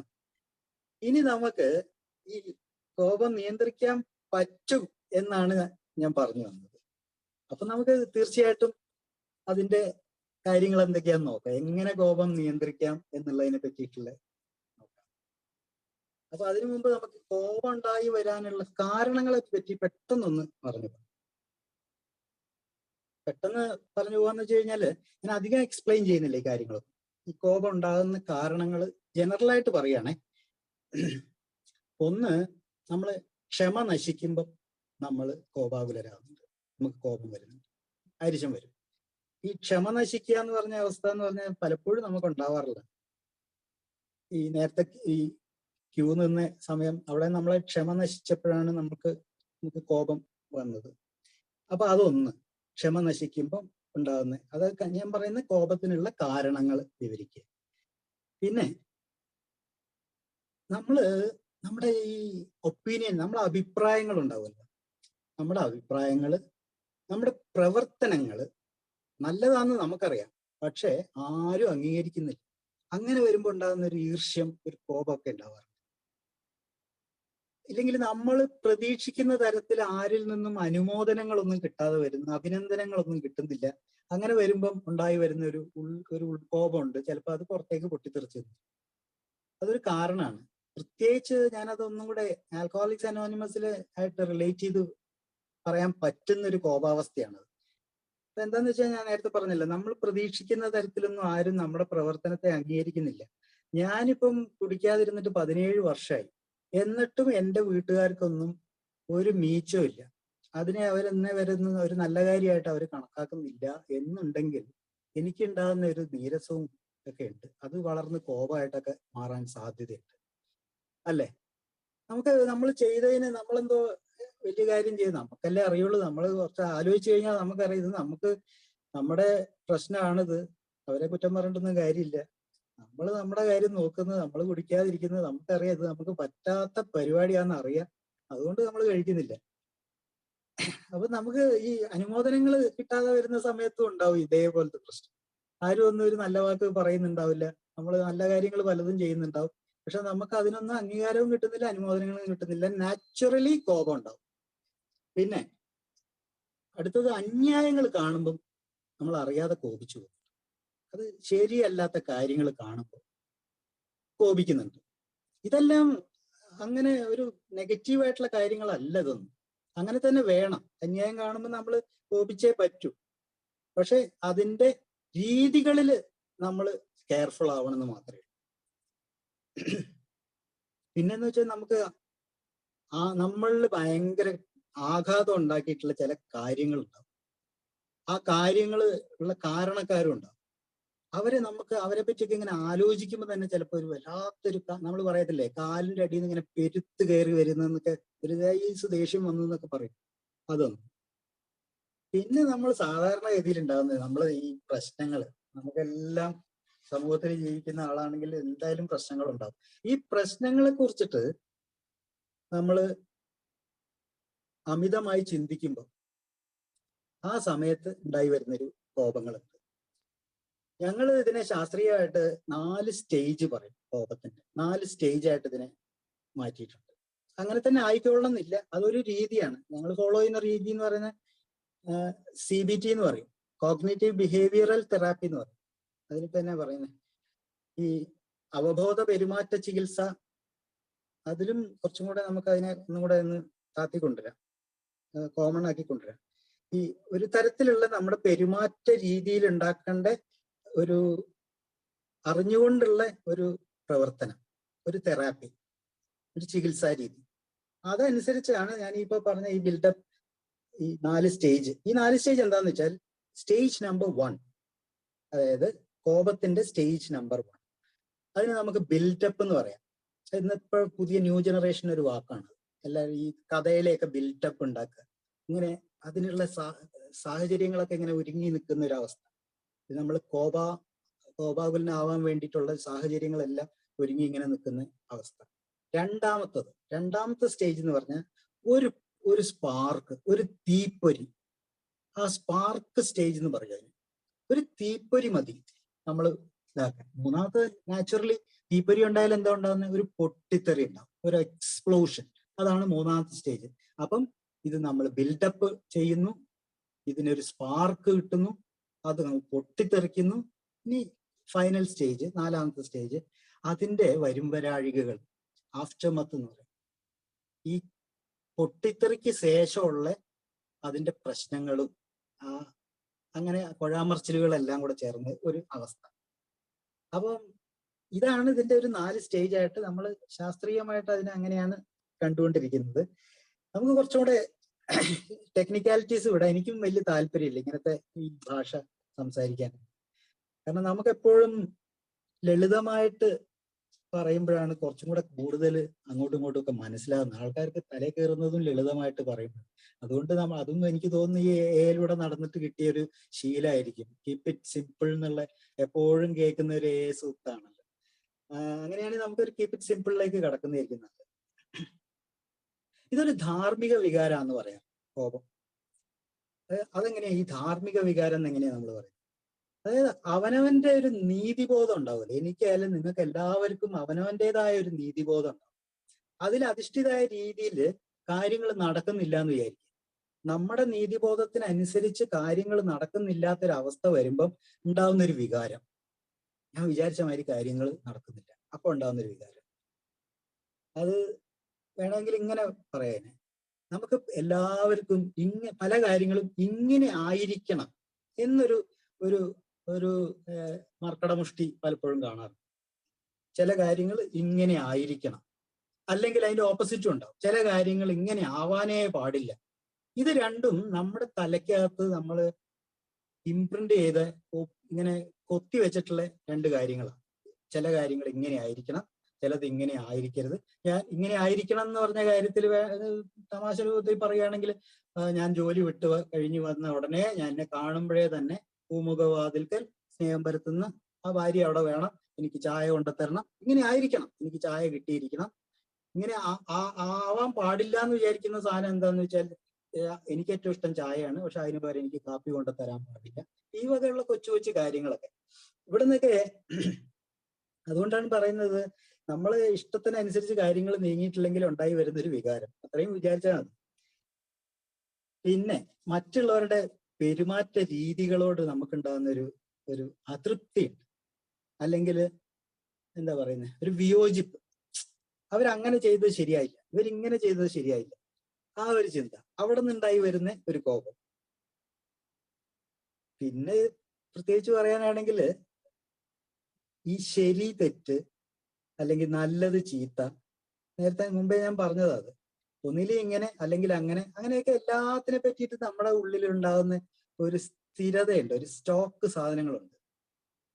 അത് ഒരു ചുരുക്കലാണ്. കാരണം എന്താണെന്ന് വെച്ച് കഴിഞ്ഞാൽ നമ്മുടെ ഇഷ്ടങ്ങളെ, നമ്മുടെ താല്പര്യങ്ങളെ ഒരു തരത്തിൽ പറഞ്ഞാൽ നമ്മൾ ചുരുക്കുകയാണ്, അത് ലിമിറ്റ് ചെയ്യാണ്, ലിമിറ്റിങ് യുവർ ഓപ്ഷൻസ്. അപ്പൊ അവിടെ നിന്ന് അങ്ങനെ ചെയ്യുന്നതുകൊണ്ട് പറ്റുന്നത് എന്താണെന്ന് വെച്ചാൽ നമ്മൾ ഒരു രീതിയിൽ മാത്രമേ നമ്മൾ കാണുന്നുള്ളൂ കാര്യങ്ങൾ. അപ്പൊ അങ്ങനെ വരുന്ന സമയത്താണ് ഒന്ന് ആലോചിച്ചാൽ മതി, ഈ നമ്മൾ കോപിക്കാൻ ഇപ്പൊ ചായ തരാത്ത ഭാര്യ, അല്ലെങ്കിൽ ചായക്ക് ചൂടാറിപ്പോയി അത് അവളുടെ അശ്രദ്ധ കൊണ്ടാണെന്ന് നമ്മൾ വിചാരിച്ച് നമ്മൾ കോപിക്കുന്നു. പകരം നമ്മൾ അവരുടെ ഭാഗത്ത് നിന്നൊന്ന് ചിന്തിച്ചു കഴിഞ്ഞാൽ അവിടെ മുടിഞ്ഞ പണിയായിരിക്കും ചിലപ്പോ അന്ന്, അടിച്ചുവാരലും തേച്ച് കഴുകലും ആ പണിയെല്ലാം കഴിഞ്ഞിട്ട് ചേട്ടൻ വരുന്ന സമയം നോക്കി എങ്ങനെയാലും ഒക്കെ വന്നിട്ട് ചായയൊക്കെ ഇട്ട് ഒക്കെ കൊണ്ടു തന്ന്, അപ്പൊ അത് ലേശം മാറിപ്പോയി എന്നുള്ളത് ഒരു കുറ്റമായിട്ട് നമ്മൾ കാണേണ്ട ആവശ്യമുണ്ടോ എന്നുള്ളത്. അതായത് അവരുടെ ഭാഗത്ത് നിന്ന് നമ്മൾ ചിന്തിച്ചു കഴിഞ്ഞാൽ അത് അത്ര സിമ്പിളായിട്ട് നമുക്ക് കാണണം, അതായത് ശരിയാവുള്ളൂ. പിന്നെ പറയുന്നത് എന്താ വെച്ചാൽ കോപം എന്ന് പറയുന്ന സാധനം ഒരു ഒരു സെക്കൻഡറി ഇമോഷനാന്ന് പലരും പറഞ്ഞു. എനിക്ക് അതിന് എത്രമാത്രം സാങ്കേതികം ഉണ്ട്, എത്രമാത്രം ആധികാരികത ഉണ്ട് എന്നുള്ള കാര്യത്തിൽ പക്ഷെ പലരും അത് പറയാറുണ്ട്. പല പ്രഭാഷണങ്ങൾക്കൊക്കെ പോകുമ്പോഴൊക്കെ ഈ വിഷയത്തിൽ പലരും പറഞ്ഞു കേട്ടിട്ടുണ്ട്. ഇതൊരു സെക്കൻഡറി ഇമോഷനാണ്, അതായത് ഒരു ഉപവികാരം ആണ്. അപ്പൊ ഉപവികാരം ആകുമ്പോൾ അതിനൊരു ഫസ്റ്റിലത്തെ ഒരു വികാരം ഉണ്ടാവുമല്ലോ, അത് പറഞ്ഞാൽ അരിശം എന്തിന്റെയോ വികാരത്തിന്റെ കീഴിൽ അല്ലെങ്കിൽ പിന്നിൽ പ്രവർത്തിക്കുന്ന ഒരു സാധനം. അത് പലപ്പോഴും ഭയമായിരിക്കാം, അല്ലെങ്കിൽ ദുഃഖമായിരിക്കാം. അപ്പൊ ഭയത്തിന്റെയോ ദുഃഖത്തിന്റെയോ അടിസ്ഥാന വികാരത്തിന്റെ ഒരു സെക്കൻഡറി ആയിട്ട് പ്രവർത്തിക്കുന്ന ഒരു സാധനമാണ് ഈ കോപം എന്നുള്ളത് ഒരു പറച്ചിലുണ്ട് പൊതുവെ. ഇനി നമുക്ക് കുറച്ച് ലക്ഷണങ്ങളിലേക്ക് കടക്കാം. എത്ര മണിയായി? 11:52. കോപത്തിന്റെ കുറച്ച് ലക്ഷണങ്ങളെ പറ്റിയിട്ട് നമുക്കൊന്ന് പരിശോധിക്കാം. ഫസ്റ്റിൽ വരുന്നത് തന്നെ നമ്മൾ മറ്റുള്ളവരെ നമ്മുടെ വാക്കുകൊണ്ടും പ്രവൃത്തി കൊണ്ടും വേദനിപ്പിക്കുക, അതൊരു ലക്ഷണം. പിന്നെ ചിലർ ഉണ്ടാവും ഏത് സമയം നോക്കിയാലും മുഖമൊക്കെ ഇങ്ങനെ കുത്തി വീർപ്പിച്ചുകൊണ്ട് നടക്കുന്നതാണ്, എപ്പം നോക്കിയാലും ദേഷ്യം, അനന്യ ദേഷ്യം. പിന്നെ വേറൊരു വിഭാഗം എന്ന് വെച്ച് കഴിഞ്ഞാൽ ഈ കൈവിട്ട ഒരു ദേഷ്യം, കൈവിട്ട കോപം, കൈവിട്ട അരിശം. നമ്മൾ മുമ്പേ പറഞ്ഞ കാര്യം പിടുത്തം വിട്ട ദേഷ്യം. അത് പിന്നെ പറയുന്നത്, പിന്നെ നമുക്ക് ചിലപ്പം ഈ പറഞ്ഞതും ചെയ്തതും ഒക്കെ ഓർത്തിട്ടുള്ളൊരു ഖേദമുണ്ട്, ഉള്ളിലുണ്ടാകുന്ന ഒരു ഗിൽറ്റ്. ഇതൊക്കെ ഈ കോപത്തിന്റെ പല പല ലക്ഷണങ്ങളാണ്. പിന്നെ ചിലർ പറയുന്നേക്കാം ചെറിയ കാര്യം മതി എനിക്കങ്ങ് ഭയങ്കര ദേഷ്യം വരും. അത് ചെറിയ കാര്യങ്ങൾ കൊണ്ട് ദേഷ്യം വരുന്നത് അതും ഒരു ലക്ഷണമാണ്, ശരിയല്ലാത്തൊരു ലക്ഷണമാണ്. പിന്നെ ഈ ട്രിഗറിങ് ആയിട്ട് കുറെ കാര്യങ്ങൾ പ്രവർത്തിക്കുന്നു.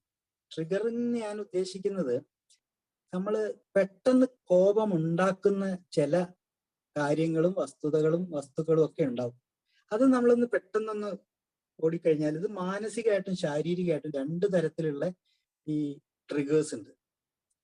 ഉദാഹരണത്തിന് സമ്മർദ്ദം. നമ്മൾ ഭയങ്കര പ്രഷറിൽ നിൽക്കുന്ന സമയത്ത് പ്രഷർ ഒരു വലിയൊരു ഒരു ട്രിഗറാണ്, കോപത്തിലേക്ക് നയിക്കുന്ന ഒരു വലിയൊരു കാര്യം.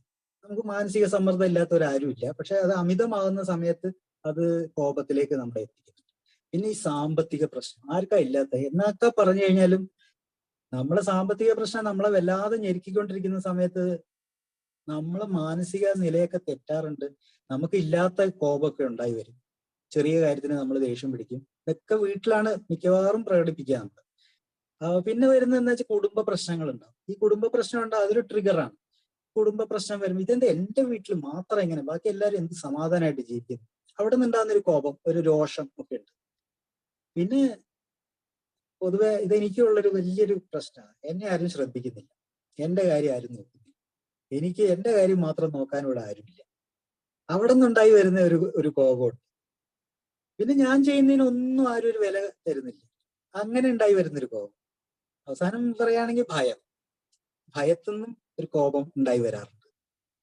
അതൊക്കെ മാനസികമായിട്ടുള്ള ട്രിഗറുകളാണ്, കാരണങ്ങളാണ്. ഇനി ശാരീരികമായിട്ടും കോപത്തിലേക്ക് നയിക്കുന്ന ഒന്ന് രണ്ട് കാര്യങ്ങൾ ഞാൻ പറയാം. അതിൽ പ്രധാനപ്പെട്ട വിശപ്പ്, ദാഹം, ഇത് രണ്ടുമുള്ള സമയത്ത് മനുഷ്യന്റെ കാര്യമാണ് നമ്മൾ പെട്ടെന്ന് കോപത്തിലേക്ക് വഴുതി വീഴും. അല്ലെങ്കിൽ ഭയങ്കര ഈ വേദനകളൊക്കെ ഉള്ള സമയത്ത്, ശരീരവേദനയൊക്കെ ഉള്ള സമയത്ത്, ഈ തലവേദനയൊക്കെ വരുന്ന സമയത്ത് നമുക്ക് പെട്ടെന്ന് ഇറിറ്റേറ്റഡ് ആവും, അത് കോപത്തിലേക്ക് നയിക്കും. ക്ഷീണം ബാധിച്ചു വരുന്ന സമയത്ത് അതൊക്കെ ശാരീരികമായിട്ടുള്ള പ്രശ്നങ്ങളാണ്. അപ്പോഴും നമുക്ക് ഈ പറഞ്ഞ കോപത്തിലേക്ക് നമ്മൾ പെട്ടെന്ന് ചെല്ലുന്നുണ്ട്. ഇനി നമുക്ക് ഇതിന്റെ കൺട്രോൾ മെക്കാനിസത്തിലേക്ക് ഒന്ന് പോകും.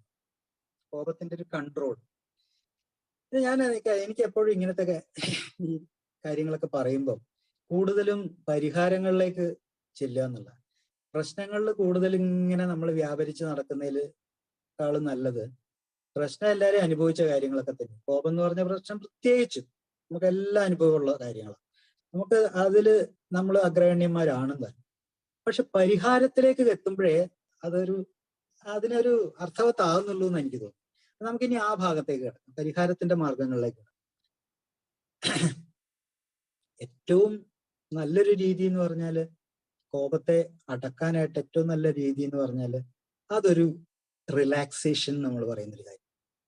അതായത് നമ്മുടെ ഈ പിരിമുറുക്കത്തിനൊക്കെ ഒരു ഒരു ഒരു ഒരു അയവ് വരുത്തുക. ഈ കമ്പി പോലെ നമ്മൾ പറയില്ലേ, സ്പ്രിങ് പോലെ ഇങ്ങനെ നിൽക്കുന്ന മനസ്സിന് ഒന്ന് ശക്കലം ഒരു അയവൊക്കെ കൊടുക്കുക, അതിനൊരു വിശ്രമം കൊടുക്കുക. ഓക്കെ, അല്ലെങ്കിൽ ഒരു എന്താ പറയാ, വിശ്രാന്തി കൊടുക്കുക, അല്പം ഉല്ലാസം, ശാന്തി, ഇതൊക്കെ മനസ്സിന് കൊടുക്കുന്ന സമയത്ത് അതിനാണ് ഞാൻ റിലാക്സേഷൻ എന്ന് പറയുന്നത്. ഇനി ഇതിന്റെ കുറച്ച് പ്രാക്ടിക്കൽ മെത്തേഡ്സും കൂടെ പറഞ്ഞുതരാം. അപ്പോഴേ നമുക്കിത് ഒരു ഒരു ക്രിയേറ്റീവ് ആവുള്ളൂ. ഒരു എന്തെങ്കിലും ഗുണം വേണ്ട. ഞാനിവിടെ കിടന്ന് ഇത്രയും നേരം സംസാരിച്ചിട്ട് നമുക്ക് ജീവിതത്തിലേക്ക് പകർത്തി വെക്കാൻ പറ്റുന്ന എന്തെങ്കിലുമൊക്കെ ഇവിടെയൊക്കെ വിതറി പോകണം എന്നുള്ളതാണ് എൻ്റെ ആഗ്രഹം. അപ്പൊ അതെന്താന്ന് വെച്ചാൽ ഈ റിലാക്സേഷന് വേണ്ടിയിട്ട് നമുക്ക് ഏറ്റവും ചെയ്യാവുന്ന കാര്യം നിശ്വാസം തന്നെ, ദീർഘനിശ്വാസങ്ങൾ. അതിനോളം എത്തുന്ന ഒരു സാധനമില്ല. നമ്മളെ കോപശമനത്തിന് വേണ്ടിയിട്ട് ഏറ്റവും നല്ല കാര്യം ശ്വസനമാണ്. അത് പ്രൂവണാണ്. എന്നുവെച്ചാൽ അത് ശാസ്ത്രീയമായിട്ട് അത് എല്ലാവരും സമ്മതിച്ചിട്ടുള്ള കാര്യമാണ്. ഈ അലോപ്പതിക്കാരും ഹോമിയോപ്പതിക്കാരും പിന്നെ ആരാ ഈ ആയുർവേദവും യോഗയും എല്ലാവരും കോപശമനത്തിന് ബെസ്റ്റ് പരിപാടി ദീർഘശ്വാസം, നിശ്വാസം, ഇതൊക്കെയാണെന്നാണ് പറയുന്നത്.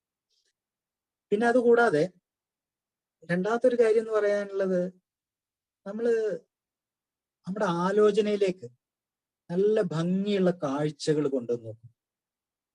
ഒരു പരിധി വരെയൊക്കെ നമുക്ക് നമ്മുടെ ആ അരിശത്തെ ഒന്ന് പിടിച്ചു കെട്ടാൻ പറ്റും.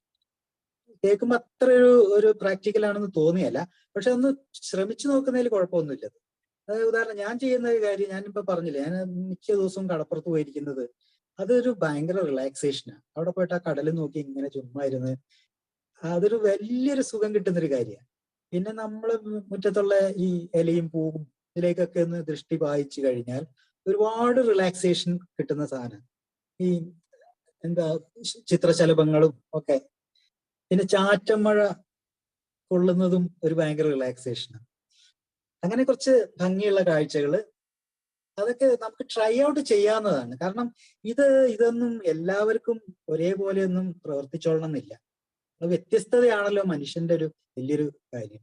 അപ്പൊ അങ്ങനെ പലർക്കും പലതരത്തിലായിരിക്കും ഇതൊക്കെ. ഞാൻ എന്നെ സംബന്ധിച്ച് പറയുകയാണെങ്കിൽ എനിക്ക് ഈ കടപ്പുറം എനിക്കൊരു മസ്റ്റാണ്. അവിടെ എന്റെ വലിയ പ്രശ്നങ്ങളൊക്കെ ഉണ്ടാകുമ്പോൾ എനിക്ക് കടപ്പുറത്ത് പോയിരിക്കുന്നത് വലുതാണ്. പിന്നെ രണ്ടാമത് എന്നുള്ളതെന്ന് വെച്ചാൽ നമ്മള് വണ്ടി എടുത്തിട്ടൊരു റൈഡ്, ചുമ്മാ വണ്ടി എടുത്തിട്ട് ഒന്ന് കറങ്ങി വെച്ചേക്കാം. ദേഷ്യം വരുന്നു എന്ന് കാണുന്ന സമയത്ത് ഏറ്റവും നല്ലൊരു മാർഗം അതാണ്. ഞാനത് ട്രൈ ചെയ്യാറുള്ളതാണ്.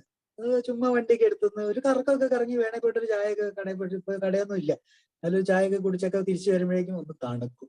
ഞാൻ മുമ്പേ പറഞ്ഞില്ലേ, ഒരു അയവ് വരും. നമ്മളെ ഈ പിരിമുറുക്കത്തിന് ഒരു വലിയ ഒരു അയവ് കിട്ടും. അപ്പം പിന്നെ നമ്മള് ഒരു തത്വം തന്നെ പ്രയോഗിക്കാൻ പറ്റിയൊരു സാധനം, keep away from wet places എന്ന് നമ്മളെപ്പോഴും പറയാറുണ്ട്. ഇത് ആങ്കർ മാനേജ്മെന്റിന്റെ കാര്യത്തിലും ബാധകമാണ്.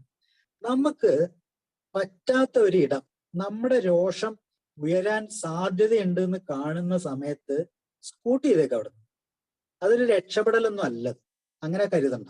നമ്മൾ രക്ഷപ്പെട്ട് ഓടുകയാണോ, അങ്ങനെയല്ലത്. നമ്മളൊരു വലിയൊരു ദുരന്തം ചിലപ്പം ഒഴിവാക്കുകയായിരിക്കും. എന്നാത്തിനാ നമ്മുടെ മനസ്സെന്തിനാ നമ്മൾ ഈ ഭ്രാന്താക്കേണ്ട ആവശ്യം?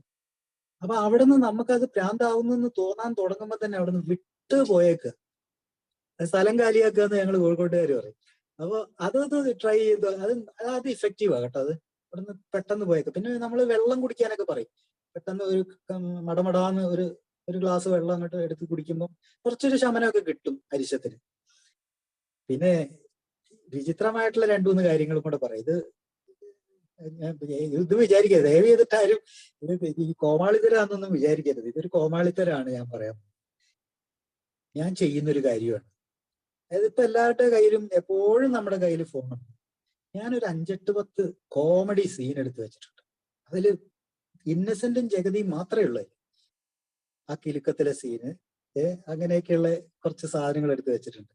ഈ കലി കയറുന്നൊക്കെ തോന്നാൻ തുടങ്ങുമ്പോൾ തന്നെ ഏതെങ്കിലും ഒരു മൂലയിലേക്ക് നേരത്തെ പറഞ്ഞ സ്കൂട്ടായിട്ട് വെറുതെ ഇട്ടിട്ട് ഈ ഒരു ക്ലിപ്പ് ഇട്ട് നിങ്ങൾ കണ്ടേക്കും. ഭയങ്കര റിലാക്സിങ് ആണത്. അത് കേട്ടാൽ നിങ്ങൾക്ക് ഒരു തമാശയായിട്ട് തോന്നും, പക്ഷെ അത് ഇഫക്റ്റീവായിട്ട് പലരും പറയാറുണ്ട്. അത് നമ്മളെ ഈ ഹ്യൂമർ എപ്പോഴും നമ്മളെ കോപത്തിന്റെ മറുവശത്ത് നിൽക്കുന്നത്, മറുവശത്താണത്. ഇത് രണ്ടും ഓപ്പോസിറ്റ്സ് ആണ്, ഈ ആങ്കറും ഹ്യൂമറും എന്ന് പറയുന്നത്. അപ്പം ആങ്കറിനെ തടയാനായിട്ടും തടയിടാനായിട്ടും ഇല്ലാതെയാക്കാനായിട്ടും ഏറ്റവും നല്ല കാര്യം ഹ്യൂമറസ് ആയിട്ടുള്ള ഒരു സിറ്റുവേഷൻ നമ്മൾ കാണുക, ആസ്വദിക്കുക ഒക്കെ ചെയ്യുക. പിന്നെ പാട്ട്, സംഗീതം ഇഷ്ടമുള്ളവർക്ക് സംഗീതത്തോളം നല്ല ഒരു കോപ നിവാരണം വേറെ ഇല്ല. അത് നമുക്ക് ഇഷ്ടമുള്ള ചില ഉണ്ടാവില്ല. നമുക്കെല്ലാം സംഗീതത്തിൽ ടേസ്റ്റുകൾ പല വിധത്തിലായിരിക്കും. നമ്മുടെ ഇഷ്ടമുള്ള ടേസ്റ്റിലുള്ള പാട്ടുകൾ അത് അതും ഈ പറഞ്ഞ പോലെ ഫോണിൽ ഉണ്ടാവുമല്ലോ, അത് കരുതി വെച്ചാൽ മതി. അത് നമ്മൾ അസ്വസ്ഥത വരുന്ന സമയത്ത്, കോപത്തിലേക്ക് നയിക്കപ്പെടുന്ന അസ്വസ്ഥതയാണെന്ന് മനസ്സിലാക്കുന്ന സമയത്ത് ചുമ്മാ ഒന്ന് പോയിട്ട് ഒരു പാട്ട് കേൾക്കുന്നതിന് എന്നാ കുഴപ്പം? അത് കുറയും, ഞാൻ ഉറപ്പ് തരാം നിങ്ങൾക്ക്. ഇതെല്ലാം ഇഫക്റ്റീവ് ആയിട്ടുള്ള കാര്യങ്ങളാണ്. പിന്നെ വരുന്നത് വീണ്ടും കുറച്ചും കൂടെ ഒരു ടെക്നിക്കൽ ആവാതെ നിവൃത്തിയില്ല. നമ്മുടെ ഒരു ചിന്താഗതിയിൽ ഉണ്ടാക്കുന്ന ഒരു മാറ്റമുണ്ട്. ഇത് രണ്ടാമത്താണ്. ഞാൻ ആദ്യം പറഞ്ഞത് റിലാക്സേഷന്റെ പല പല മാർഗങ്ങളാണ് നേരത്തെ പറഞ്ഞത്. ഇനി രണ്ടാമത് റിലാക്സേഷൻ പോലെ തന്നെ നമ്മൾ പറയും, ഞങ്ങളുടെ ഭാഷയിൽ പറഞ്ഞ കോഗ്നിറ്റീവ് റീസ്ട്രക്ചറിങ് എന്നൊരു പദം ഞങ്ങൾ എപ്പോഴും ഉപയോഗിക്കും. അത് വേറൊന്നുമല്ല, അവബോധ പുനർനിർമ്മാണം എന്ന് വലിയ കടുകട്ടി മലയാളത്തിലൊക്കെ പറഞ്ഞിട്ട് ആൾക്കാരെ ഞെട്ടിക്കാനായിട്ട് പറയും. എനിക്ക് എന്റെ ഏയിലുള്ള എല്ലാം എന്റെ സ്വന്തം ആൾക്കാരാണ്, നിങ്ങളെ ഒന്നും ഞെട്ടിച്ചിട്ടൊന്നും എനിക്ക് ഒന്നും നേടാനില്ല, നിങ്ങളുടെ ഇടയിൽ ആളായിട്ടും എനിക്കൊന്നും കിട്ടാനില്ല. അതൊക്കെ വേറെ ഓരോ സ്ഥലത്തൊക്കെ പോകുമ്പോൾ ചെയ്യാറുണ്ട് കേട്ടോ. അങ്ങനെയൊക്കെ പോയിട്ടൊന്ന് സ്റ്റൈലാക്കാൻ വേണ്ടിയിട്ടൊക്കെ ഇങ്ങനത്തെ വാക്കുകൾ, അവബോധ പുനർനിർമ്മാണം എന്നൊക്കെ പറഞ്ഞ് ഒന്ന് ഞെട്ടിക്കാറൊക്കെ ഉണ്ട്. നമ്മൾ നേരത്തെ പറഞ്ഞ് കീപ് ഇറ്റ് സിമ്പിൾ ലൈനിൽ പോവുകയാണെങ്കിൽ ചിന്താഗതിയിൽ ഒരു മാറ്റം വരുത്തുക, അത് തന്നെ അതാണ് ഈ കോഗ്നിറ്റീവ് റീസ്ട്രക്ചറിങ്. അത് എന്തൊക്കെയാന്ന് നോക്കാം. അത് മുമ്പ് ഞാൻ പറഞ്ഞിട്ടുണ്ട്, കുറച്ചു മുന്നേ പറഞ്ഞൊരു കാര്യമാണ്. നമ്മളെ കെട്ടിയോള് ഭാര്യയായിട്ടൊരു കശപിശ ഉണ്ടായ സമയത്ത് നമുക്കുണ്ടാവേണ്ട നാച്ചുറലി ഉണ്ടായി വരുന്ന ഒരു കോപാവസ്ഥയുണ്ട്.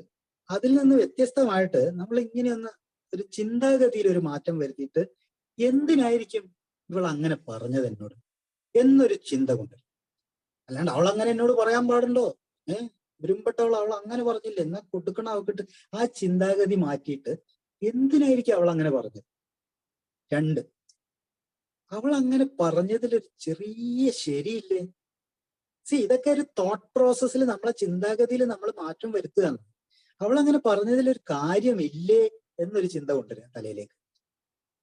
പിന്നെ ഏറ്റവും സുഖമുള്ളൊരു കാര്യം ഇതാ, അവളുടെ സ്ഥാനത്ത് ഞാനായിരുന്നെങ്കിൽ ഇത് തന്നെയല്ലേ പറയുക, ഇത് തന്നെയല്ലേ ചെയ്യുക. അവളുടെ സ്ഥാനത്ത് ഞാനായിരുന്നെങ്കിൽ, ഇതെല്ലാം നമ്മുടെ ദേഷ്യത്തെ ഒതുക്കുക മാത്രമല്ല, നമ്മൾ ദേഷ്യത്തെ മനസ്സിലാക്കി തരിക കൂടെ ചെയ്യുന്നുണ്ട്. പിന്നെ അവളും മനുഷ്യത്തിയല്ലേ. മനുഷ്യരെന്ന് പറഞ്ഞാൽ ദുർബലയല്ലേ, ചാബല്യം ഉണ്ടല്ലോ. പിന്നെ ഫൈനലി അവൾക്കും ദേഷ്യപ്പെടാനുള്ള ഒരു അവകാശമല്ലേ, ഒരു ന്യായമായ ചോദ്യം അത്. അപ്പൊ ഇങ്ങനത്തെ കുറച്ച് ന്യായങ്ങളൊക്കെ നമ്മളോട് തന്നെ പറയുന്ന സമയത്ത് നമ്മുടെ അരിശം പമ്പ കിടക്കും. പലപ്പോഴും സംഭവിക്കുന്നത് ഇതൊന്നും നമ്മൾ ചെയ്യാൻ നിൽക്കുകയല്ല. നമ്മളെ അടുത്ത് ആകെയുള്ള മാർഗം എന്താ? 4 ബഹളം ഉണ്ടാക്കുക, ഒച്ചയിട്ട് സംസാരിക്കുക, 4 തെറി വിളിക്കുക. ഇതിനേക്കാളും ഒക്കെ പലപ്പോഴും കണ്ടുവരുന്നൊരു കാര്യം എന്താന്ന് വെച്ച് കഴിഞ്ഞാൽ, അതെനിക്ക് ഇപ്പോഴും പിടുത്തം കിട്ടാത്തൊരു കാര്യമാണ്. ഒന്ന് പറഞ്ഞാൽ 2ാം വാക്കിന് നമ്മൾ ഈ തന്തയ്ക്ക് വിളി ഉണ്ടല്ലോ. ഇതൊക്കെ നമ്മളിന്ന് റെസ്ട്രിക്ട് ചെയ്യേണ്ട ഒരു കാര്യം. അതിപ്പോ നേരത്തെ പറഞ്ഞ കാര്യം എനിക്ക് കൺട്രോൾ ചെയ്യാൻ പറ്റുന്നില്ല എന്നുള്ള ആ ഒരു മിത്തിനെയാണ് നമ്മൾ ആദ്യമേ പൊളിച്ചെഴുതി. കൺട്രോൾ ചെയ്യാൻ പറ്റും സുഖമായിട്ട്. നമ്മുടെ ഭാഗത്തുനിന്ന് ഒരു ബോധപൂർവമായ ശ്രമം നടന്നാൽ തീർച്ചയായിട്ടും ഇതെല്ലാം കൺട്രോൾ ചെയ്യാൻ പറ്റും. ഈ തെറിപറച്ചില്, വീട്ടിനകത്തു നിന്നുള്ള തെറിപറച്ചില്, ഇതെല്ലാം എന്താന്ന് വെച്ചാൽ ഇതൊരു ശീലമായിട്ട് മാറിയിട്ടുണ്ടാവും പലപ്പോഴും. അത് പലരിലും അസഹ്യമായിട്ടുള്ള ഫീലിങ്സ് ഉണ്ടാക്കുക. അത് നമ്മൾ മനസ്സിലാക്കണം. ഇതെന്താന്ന് വെച്ചാൽ ഒരു പക്ഷേ നമ്മളെ അരിശം ഒന്ന് കുറയ്ക്കാനായിട്ട് 4 തെറി പറയുമ്പോൾ അത് തീർന്നു. പക്ഷെ നമ്മുടെ അരിശം കുറയുന്നത് പോലെ തന്നെ ഇത് കേട്ട് നിൽക്കുന്ന ആളുടെ അരിശം കൂടുക ഇത് കേൾക്കുമ്പോൾ. അപ്പൊ അരിശം എവിടെയും പോകുന്നില്ല, അത് ട്രാൻസ്ഫർ ആവുക എന്ന് മാത്രമേ ഉള്ളൂ. എന്നിൽ നിന്നും കേട്ടയാളിലേക്ക് മാറുന്നു എന്ന് മാത്രമേ ഉള്ളൂ. അതേപോലെ തന്നെയാണ് ഈ തന്തയ്ക്ക് വിളി ഒക്കെ. ഇതെല്ലാം നമ്മള് പ്രയറിൽ പറയുന്ന കാര്യം മാറ്റുവാൻ പറ്റുന്ന കാര്യങ്ങൾ കാണതൊക്കെ. അതൊക്കെ അതിനുള്ള നമ്മൾ പറയുന്ന ഒരു ധൈര്യം വേണമെന്നാണ്. ഞാനതൊന്ന് മാറ്റി പറയാം. നമുക്ക് അത് അങ്ങനെ മാറ്റണം എന്നുള്ളൊരു ബോധപൂർവമായിട്ട് നമ്മളൊന്ന് തീരുമാനിക്കുക. ആദ്യം എന്നാത്തിന് ഇതൊക്കെ ഇപ്പൊ 4 തെറി പറഞ്ഞോണ്ട് എന്ത് കിട്ടാനാ? കെട്ടിയുള്ള 4 തെറി പറഞ്ഞിട്ട് എന്ത് കിട്ടാനാന്നുള്ളതൊരു ചിന്ത കൊണ്ടുവരാം. അല്ലെങ്കിൽ അവളെ അപ്പനെ വിളിച്ചിട്ട് എന്ത് കിട്ടാനാ?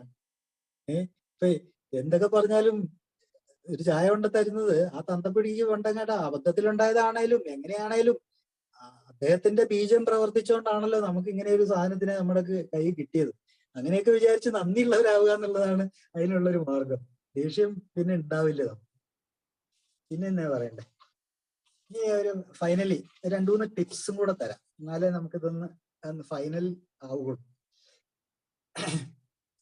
ഇതില് ഞാൻ പലപ്പോഴും പലയിടത്തും പറഞ്ഞിട്ടുള്ള ഒരു കാര്യം, അതായത് ഇത് ആങ്കർ മാനേജ്മെന്റിന്റെ കുറച്ച് ചില്ലറ ടിപ്സാണ്. ഇപ്പൊ പറഞ്ഞതെല്ലാം ഒരു പരിഹാര മാർഗങ്ങളൊക്കെ അതിന്റെയൊക്കെ കാര്യങ്ങളുടെ കൂടെ തന്നെ നമുക്ക് ചെയ്യാവുന്ന കുറച്ച് കാര്യങ്ങളേ ഉള്ളൂ.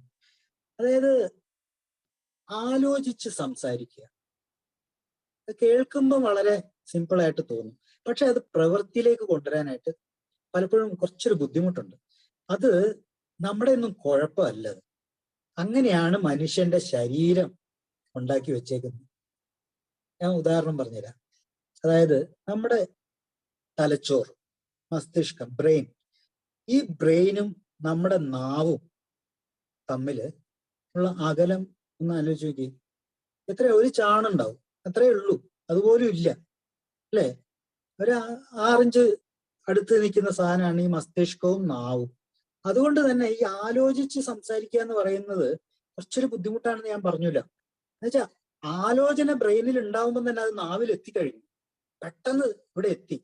അപ്പൊ നമുക്ക് ചെയ്യാനുള്ള എന്താന്ന് വെച്ചാൽ ഈ ഡിസ്റ്റൻസ് കുറവാന്ന് അറിഞ്ഞു കഴിഞ്ഞാൽ നമ്മൾ അതിനെ കുറച്ചൊന്ന് കൺട്രോൾ ചെയ്യാൻ ശ്രമിക്കുക. ഈ ആലോചിച്ച്, അതാണ് പറഞ്ഞത്, ബ്രെയിനിൽ അപ്പൊ തോന്നിയത് ഉടനെ അങ്ങ് വിളിച്ചു പറയല. അപ്പോഴാണ് ഈ കലഹങ്ങൾ പലപ്പോഴും ഉണ്ടാകുന്നത്. വായി തോന്നിയത് വിളിച്ചു പോവുക എന്നൊക്കെ പറയില്ലേ? വായിലല്ല തോന്നിയതാണ്, വായിലല്ല തോന്നുന്നത്, ബുദ്ധിയിലാണ്, മസ്തിഷ്കത്തിലാണ്, ബ്രെയിനിലാണ് ഇത് തോന്നിയിട്ടുണ്ടാകുന്നത്. ഈ തോന്നിയ സാധനം നമ്മുടെ നാക്ക് വഴി പൊത്തോന്ന് പറഞ്ഞാൽ അങ്ങ് എത്തുക, വിക്ഷേപിക്കുക നമ്മള്. അപ്പൊ അത് ആ ഡിസ്റ്റൻസ് കുറവാണെന്ന് അറിഞ്ഞുകൊണ്ട് നമ്മൾ അതിനെ ഒന്ന് കൺട്രോൾ ചെയ്യാൻ ശ്രമിക്കുക. ഒരുപാട് പ്രശ്നങ്ങൾ മാറി. ഈ നാവും ബ്രെയിനും തമ്മിലുള്ള ഡിസ്റ്റൻസിനെ പറ്റിയിട്ട് ആലോചിച്ചിട്ട് നമ്മൾ ആലോചിച്ച് സംസാരിച്ചു കഴിഞ്ഞാൽ തന്നെ കുറെ പ്രശ്നങ്ങൾ ഇല്ലാണ്ടാക്കാൻ പറ്റും. പിന്നെ കോപിക്കണ്ടെന്നൊന്നും ഞാൻ പറയാറില്ല. കോപിക്കണം, ഞാൻ നേരത്തെ പറഞ്ഞല്ലോ, കോപം ഒരു ആവശ്യവും കൂടിയാണ്. പക്ഷെ ശാന്തനായതിനു ശേഷം നിങ്ങളൊന്ന് കോപിച്ചു നോക്കിയേ, അതും പറ്റുന്നേ. ഈ അശാന്തിയുടെ സമയത്ത് കോപിക്കുമ്പോഴാണ് അത് വമ്പം പ്രശ്നമായി മാറും. നേരെ മറിച്ച് ശാന്തമായ മനസ്സിൽ നമുക്ക് ഇത് പറഞ്ഞ് മനസ്സിലാക്കി കൊടുക്കാൻ, അത് അല്പം കോപമൊക്കെ അവിടെ പ്രയോഗിച്ചാലും കുഴപ്പമൊന്നുമില്ല. പ്രത്യേകിച്ച് എന്താന്ന് വെച്ചാൽ ഈ മക്കളടുത്ത് ഉള്ള നമ്മളെ സമീപനത്തില് ഞാൻ എൻ്റെ അനുഭവം പറയാം. ഞാൻ പലപ്പോഴും എൻ്റെ മോളോട്, എനിക്കൊരു മോളേ ഉള്ളൂ, അവളോട് ഞാന് കോപിച്ചൊന്നും സംസാരിക്കാറില്ല. ഞാൻ പറയുന്നത് സോബ്ര ആയതിനു ശേഷം, ഈ കഴിഞ്ഞ 17 വർഷമായിട്ട് അവളോട് ഞാൻ ഒന്നും കോപിച്ച് സംസാരിക്കാറില്ല. പക്ഷെ പലപ്പോഴും പറ്റിപ്പോകുന്ന എന്താ വെച്ചാൽ വേണ്ട കാര്യങ്ങൾ പോലും കോപിക്കേണ്ടടുത്ത് കോപിക്കണം എന്ന് ഞാൻ പറയില്ലേ, അത് ചെയ്യാറില്ല ഞാൻ.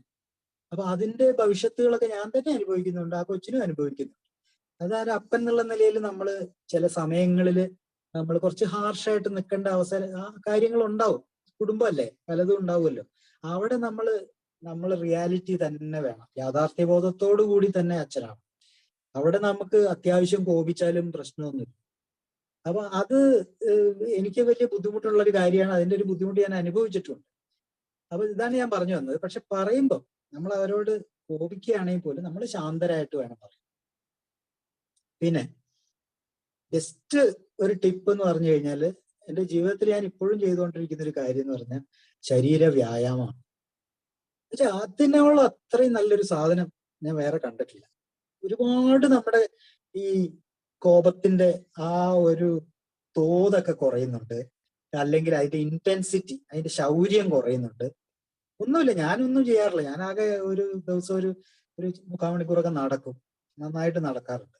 അതാണ്. പക്ഷെ ആ നടക്കാത്ത ദിവസങ്ങളിൽ ചെറിയ അസ്വസ്ഥതകളൊക്കെ ഉണ്ടാകും. അപ്പൊ ഇതെന്താന്ന് എനിക്കൊരു പിടുത്തവും കിട്ടിയിട്ടില്ല. ഇതെന്താ ഈ നടക്കുമ്പം അല്ലെങ്കിൽ ശരീരം വ്യായാമം നടത്തുമ്പം അതും കോപമായിട്ട് എങ്ങനെയാ ബന്ധം നടക്കും? പക്ഷെ അതിലൊരു വലിയൊരു ബന്ധമുണ്ട്.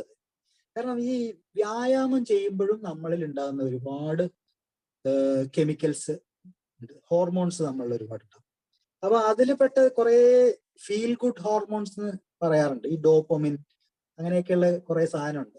ഓക്സിറ്റോസിൻ, ഡോപ്പമിൻ, എൻഡോർഫിൻ, പിന്നെന്താ സെറട്ടോണിൻ എന്നൊക്കെ പറഞ്ഞ 4 സാധനങ്ങളാണ് ഉണ്ടായി വരിക എന്ന് പറഞ്ഞു. അത് ഉണ്ടായി കഴിഞ്ഞാൽ നമുക്കൊരു ഒരു ഭയങ്കര ഉന്മേഷവും നല്ലൊരു സന്തോഷവും ഒക്കെ കിട്ടുന്നൊരു സാധനമാണ്. ഈ സന്തോഷം ഉള്ളൊരു മനസ്സിനകത്ത് കോപം ഉണ്ടാവില്ല എന്നുള്ളതാണ് വേറൊരു രസം. അപ്പൊ അതുകൊണ്ടായിരിക്കും ഈ എക്സസൈസ് ചെയ്ത് സ്ഥിരമായിട്ട് നമ്മൾ വ്യായാമം ചെയ്യുന്ന ഒരാൾക്ക് കോപം കുറഞ്ഞു കിട്ടും. പിന്നെ പറയുന്നത് എന്താന്ന് വെച്ച് കഴിഞ്ഞാല്, നമ്മൾ ഈ നേരത്തെ പറഞ്ഞല്ലോ, ജോലി സ്ഥലത്ത് നമ്മൾ ഭയങ്കര ടയറിങ് ആയിട്ട് നിൽക്കുന്ന സമയത്ത് അതിനുള്ള ഒരു മാർഗം എന്ന് വെച്ചാൽ ഷോർട്ട് ബ്രേക്സ് എടുക്കുക. ഒരു 2 മിനിറ്റ് 3 മിനിറ്റ് നമ്മൾ ചെയ്തുകൊണ്ടിരിക്കുന്ന ജോലിയിൽ നിന്ന് ഒന്ന് മാറിപ്പോയിട്ട് ഒന്ന് റിലാക്സ് ചെയ്തിട്ട്, മുമ്പേ ഞാൻ പറഞ്ഞ വേണമെങ്കിൽ പുറത്തൊക്കെ പോയി പുറം കാഴ്ചയൊക്കെ ഒന്ന് കണ്ട്, അല്ലെങ്കിൽ ഒരു പാട്ട് മൂളിച്ച് കേട്ട് ഒക്കെ തിരിച്ചു വന്നു കഴിയുമ്പോഴേക്കും ആ സമ്മർദ്ദം അങ്ങോട്ട് കുറയും. മുമ്പേ നമ്മൾ പറഞ്ഞു സമ്മർദ്ദം മൂലം ഉണ്ടാകുന്ന ഒരു കോപം ഉണ്ട്. അപ്പൊ ഈ സമ്മർദ്ദം കുറയ്ക്കാനായിട്ട് ഈ വക അഭ്യാസങ്ങളൊക്കെ ഭയങ്കര എഫക്റ്റീവായിട്ട് സാധിക്കാൻ പറ്റുന്നുണ്ട്. പിന്നെന്താ പറയുന്നേ, പിന്നെ നമ്മൾ എയിൽ പറയുന്ന കാര്യം തന്നെ ഈ റിസെന്റ്മെന്റ് കൊണ്ടു നടക്കാതിരിക്കും. ഒരാളോടും നമ്മൾ വിദ്വേഷം കൊണ്ട നടന്നു കഴിഞ്ഞാൽ അത് നമ്മളെ പടുകുഴി കൊണ്ട് ഇടുകയുള്ളൂ എന്ന് നമുക്ക് എല്ലാ അനുഭവം ഉള്ളതാണ്. നമ്മൾ സ്ഥിരമായിട്ട് പടികൾ പ്രാക്ടീസ് ചെയ്യുന്ന ആൾക്കാർക്ക് അറിയാം. അത് റിസെന്റ്മെന്റ് എന്ന് പറഞ്ഞൊരു സാധനമാണ് നമ്മുടെ സൊബ്രൈറ്റീനെ ഏറ്റവും ബാധിക്കുന്ന ഒരു സാധനം. നമ്മളെ റിലാപ്സിലേക്ക് എത്തിക്കുന്ന ഒരു പ്രധാന സാധനം ഈ റിസെന്റ്മെന്റ്. ആരോടെങ്കിലും നമ്മൾ ഇങ്ങനെ വിദ്വേഷവും കൊണ്ട് നടക്കും, അല്ലെങ്കിൽ നീരസം കൊണ്ട് നടക്കുക. അത് കഴിയാവുന്നതും കുറയ്ക്കാൻ നോക്കുക. അപ്പൊ തന്നെ നമ്മുടെ ആങ്കർ കുറെ കുറഞ്ഞിട്ട്.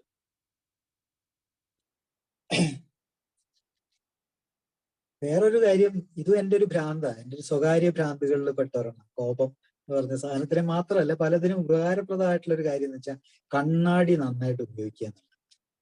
കണ്ണാടിയോളം നല്ല ഉപയോഗിക്കാൻ പറ്റിയൊരു സാധനം വേറെ ഇല്ല. നമ്മുടെ പല പ്രശ്നങ്ങൾക്കും പരിഹാരം. അപ്പോ ഇങ്ങനെ ഒന്ന് ആലോചിച്ച് നോക്കും. ഇങ്ങനെ ഒരു സീനൊന്ന് ആലോചിച്ചു. ആരും ഇല്ലാത്ത സമയത്ത് നമ്മൾ കണ്ണാടിയുടെ മുന്നിൽ പോയി നിന്നിട്ട് നമുക്ക് ഏറ്റവും കൂടുതൽ കോപം ഉണ്ടാക്കുന്ന ഒരു കാര്യത്തെ പറ്റി കണ്ണാടിയോട് നമ്മൾ സംസാരിച്ചുകൊണ്ടിരിക്കും. കണ്ണാടിയിൽ കാണുന്ന പ്രതിബിംബത്തോട്, ആ പ്രതിച്ഛായയോട് നമ്മൾ സംസാരിച്ചുകൊണ്ടിരിക്കും. ആരും അറിയണ്ട, കണ്ടു കഴിഞ്ഞാൽ വട്ടാന്ന് പറയും.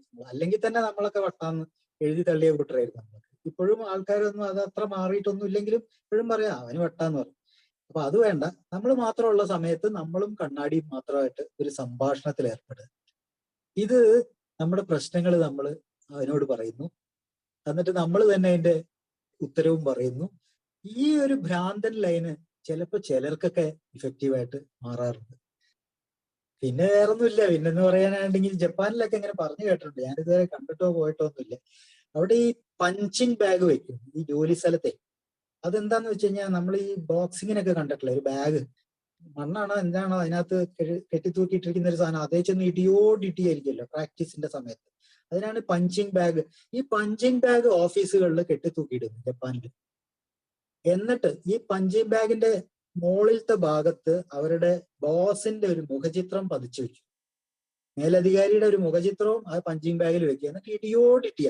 ഇത് ആങ്കർ മാനേജ്മെന്റിന്റെ ഭാഗമായിട്ട് ഉള്ളൊരു സാധനമാണെന്നാണ് വായിച്ചറിഞ്ഞിട്ടുള്ള ഇതേ ഉള്ളൂ കേട്ടോ.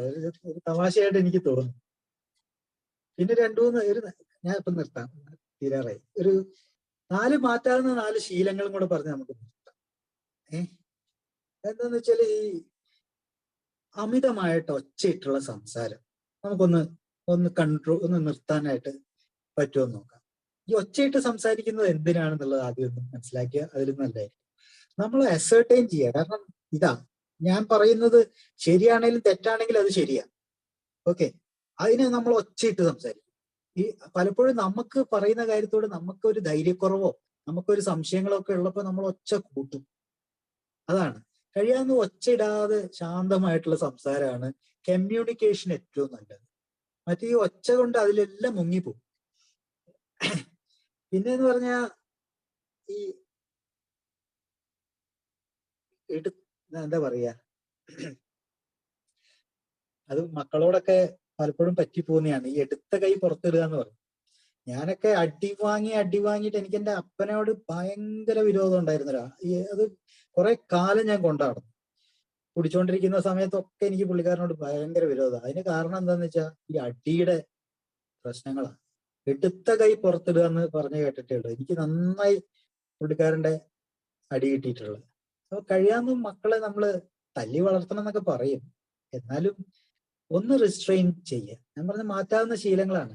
അതിനു പകരം നമുക്ക് വിളിച്ചു വരുത്തി ഇരുത്തിയിട്ട് നമുക്ക് നല്ലൊരു സന്ദർഭമൊക്കെ നോക്കിയിട്ട് നന്നായിട്ട് കാര്യം പറഞ്ഞു കൊടുത്താൽ ബുദ്ധിയുള്ള പിള്ളേരല്ലേ, അവർക്ക് മനസ്സിലാകുന്നേ. നമ്മൾ ഈ ദേഷ്യം പിടിച്ചിട്ടൊന്നും വലിയ കാര്യമൊന്നുമില്ല. ഇതൊക്കെ പറയുന്നവര് ഞങ്ങള് ന്യൂജൻ ആണ് പപ്പ എന്ന് പറയുന്ന മക്കളാ. അത് നമ്മളൊക്കെ പഴഞ്ചന്മാരായിപ്പോയി. ഓക്കെ, ഇവര് ജനിച്ചു വീണത് കമ്പ്യൂട്ടറിന്റെ കൂടെയാണല്ലോ. അപ്പൊ അത് കാരണം നമ്മളെക്കാളും മിടുക്കന്മാരാണ് അവരെന്നുള്ളത് അംഗീകരിച്ചു കൊടുത്തത്. അപ്പൊ തന്നെ നമുക്ക് അവരോട് ദേഷ്യം പിടിക്കേണ്ട ആവശ്യം വരുന്നു. പറഞ്ഞ് മനസ്സിലാക്കി കൊടുക്കാൻ പറ്റുന്നതാണ് ഏറ്റവും നല്ലത്. അപ്പൊ അങ്ങനെയൊക്കെയാണ് നമ്മുടെ ഇന്നത്തെ കാര്യങ്ങൾ അങ്ങോട്ട് പോയിട്ടുള്ളത്, അല്ലെ? അപ്പം എന്തെങ്കിലും തരത്തിൽ എന്തെങ്കിലും സംശയങ്ങളൊക്കെ ഉണ്ടെങ്കിൽ സമയമുണ്ട്, ചോദിക്കാം. ഓക്കെ.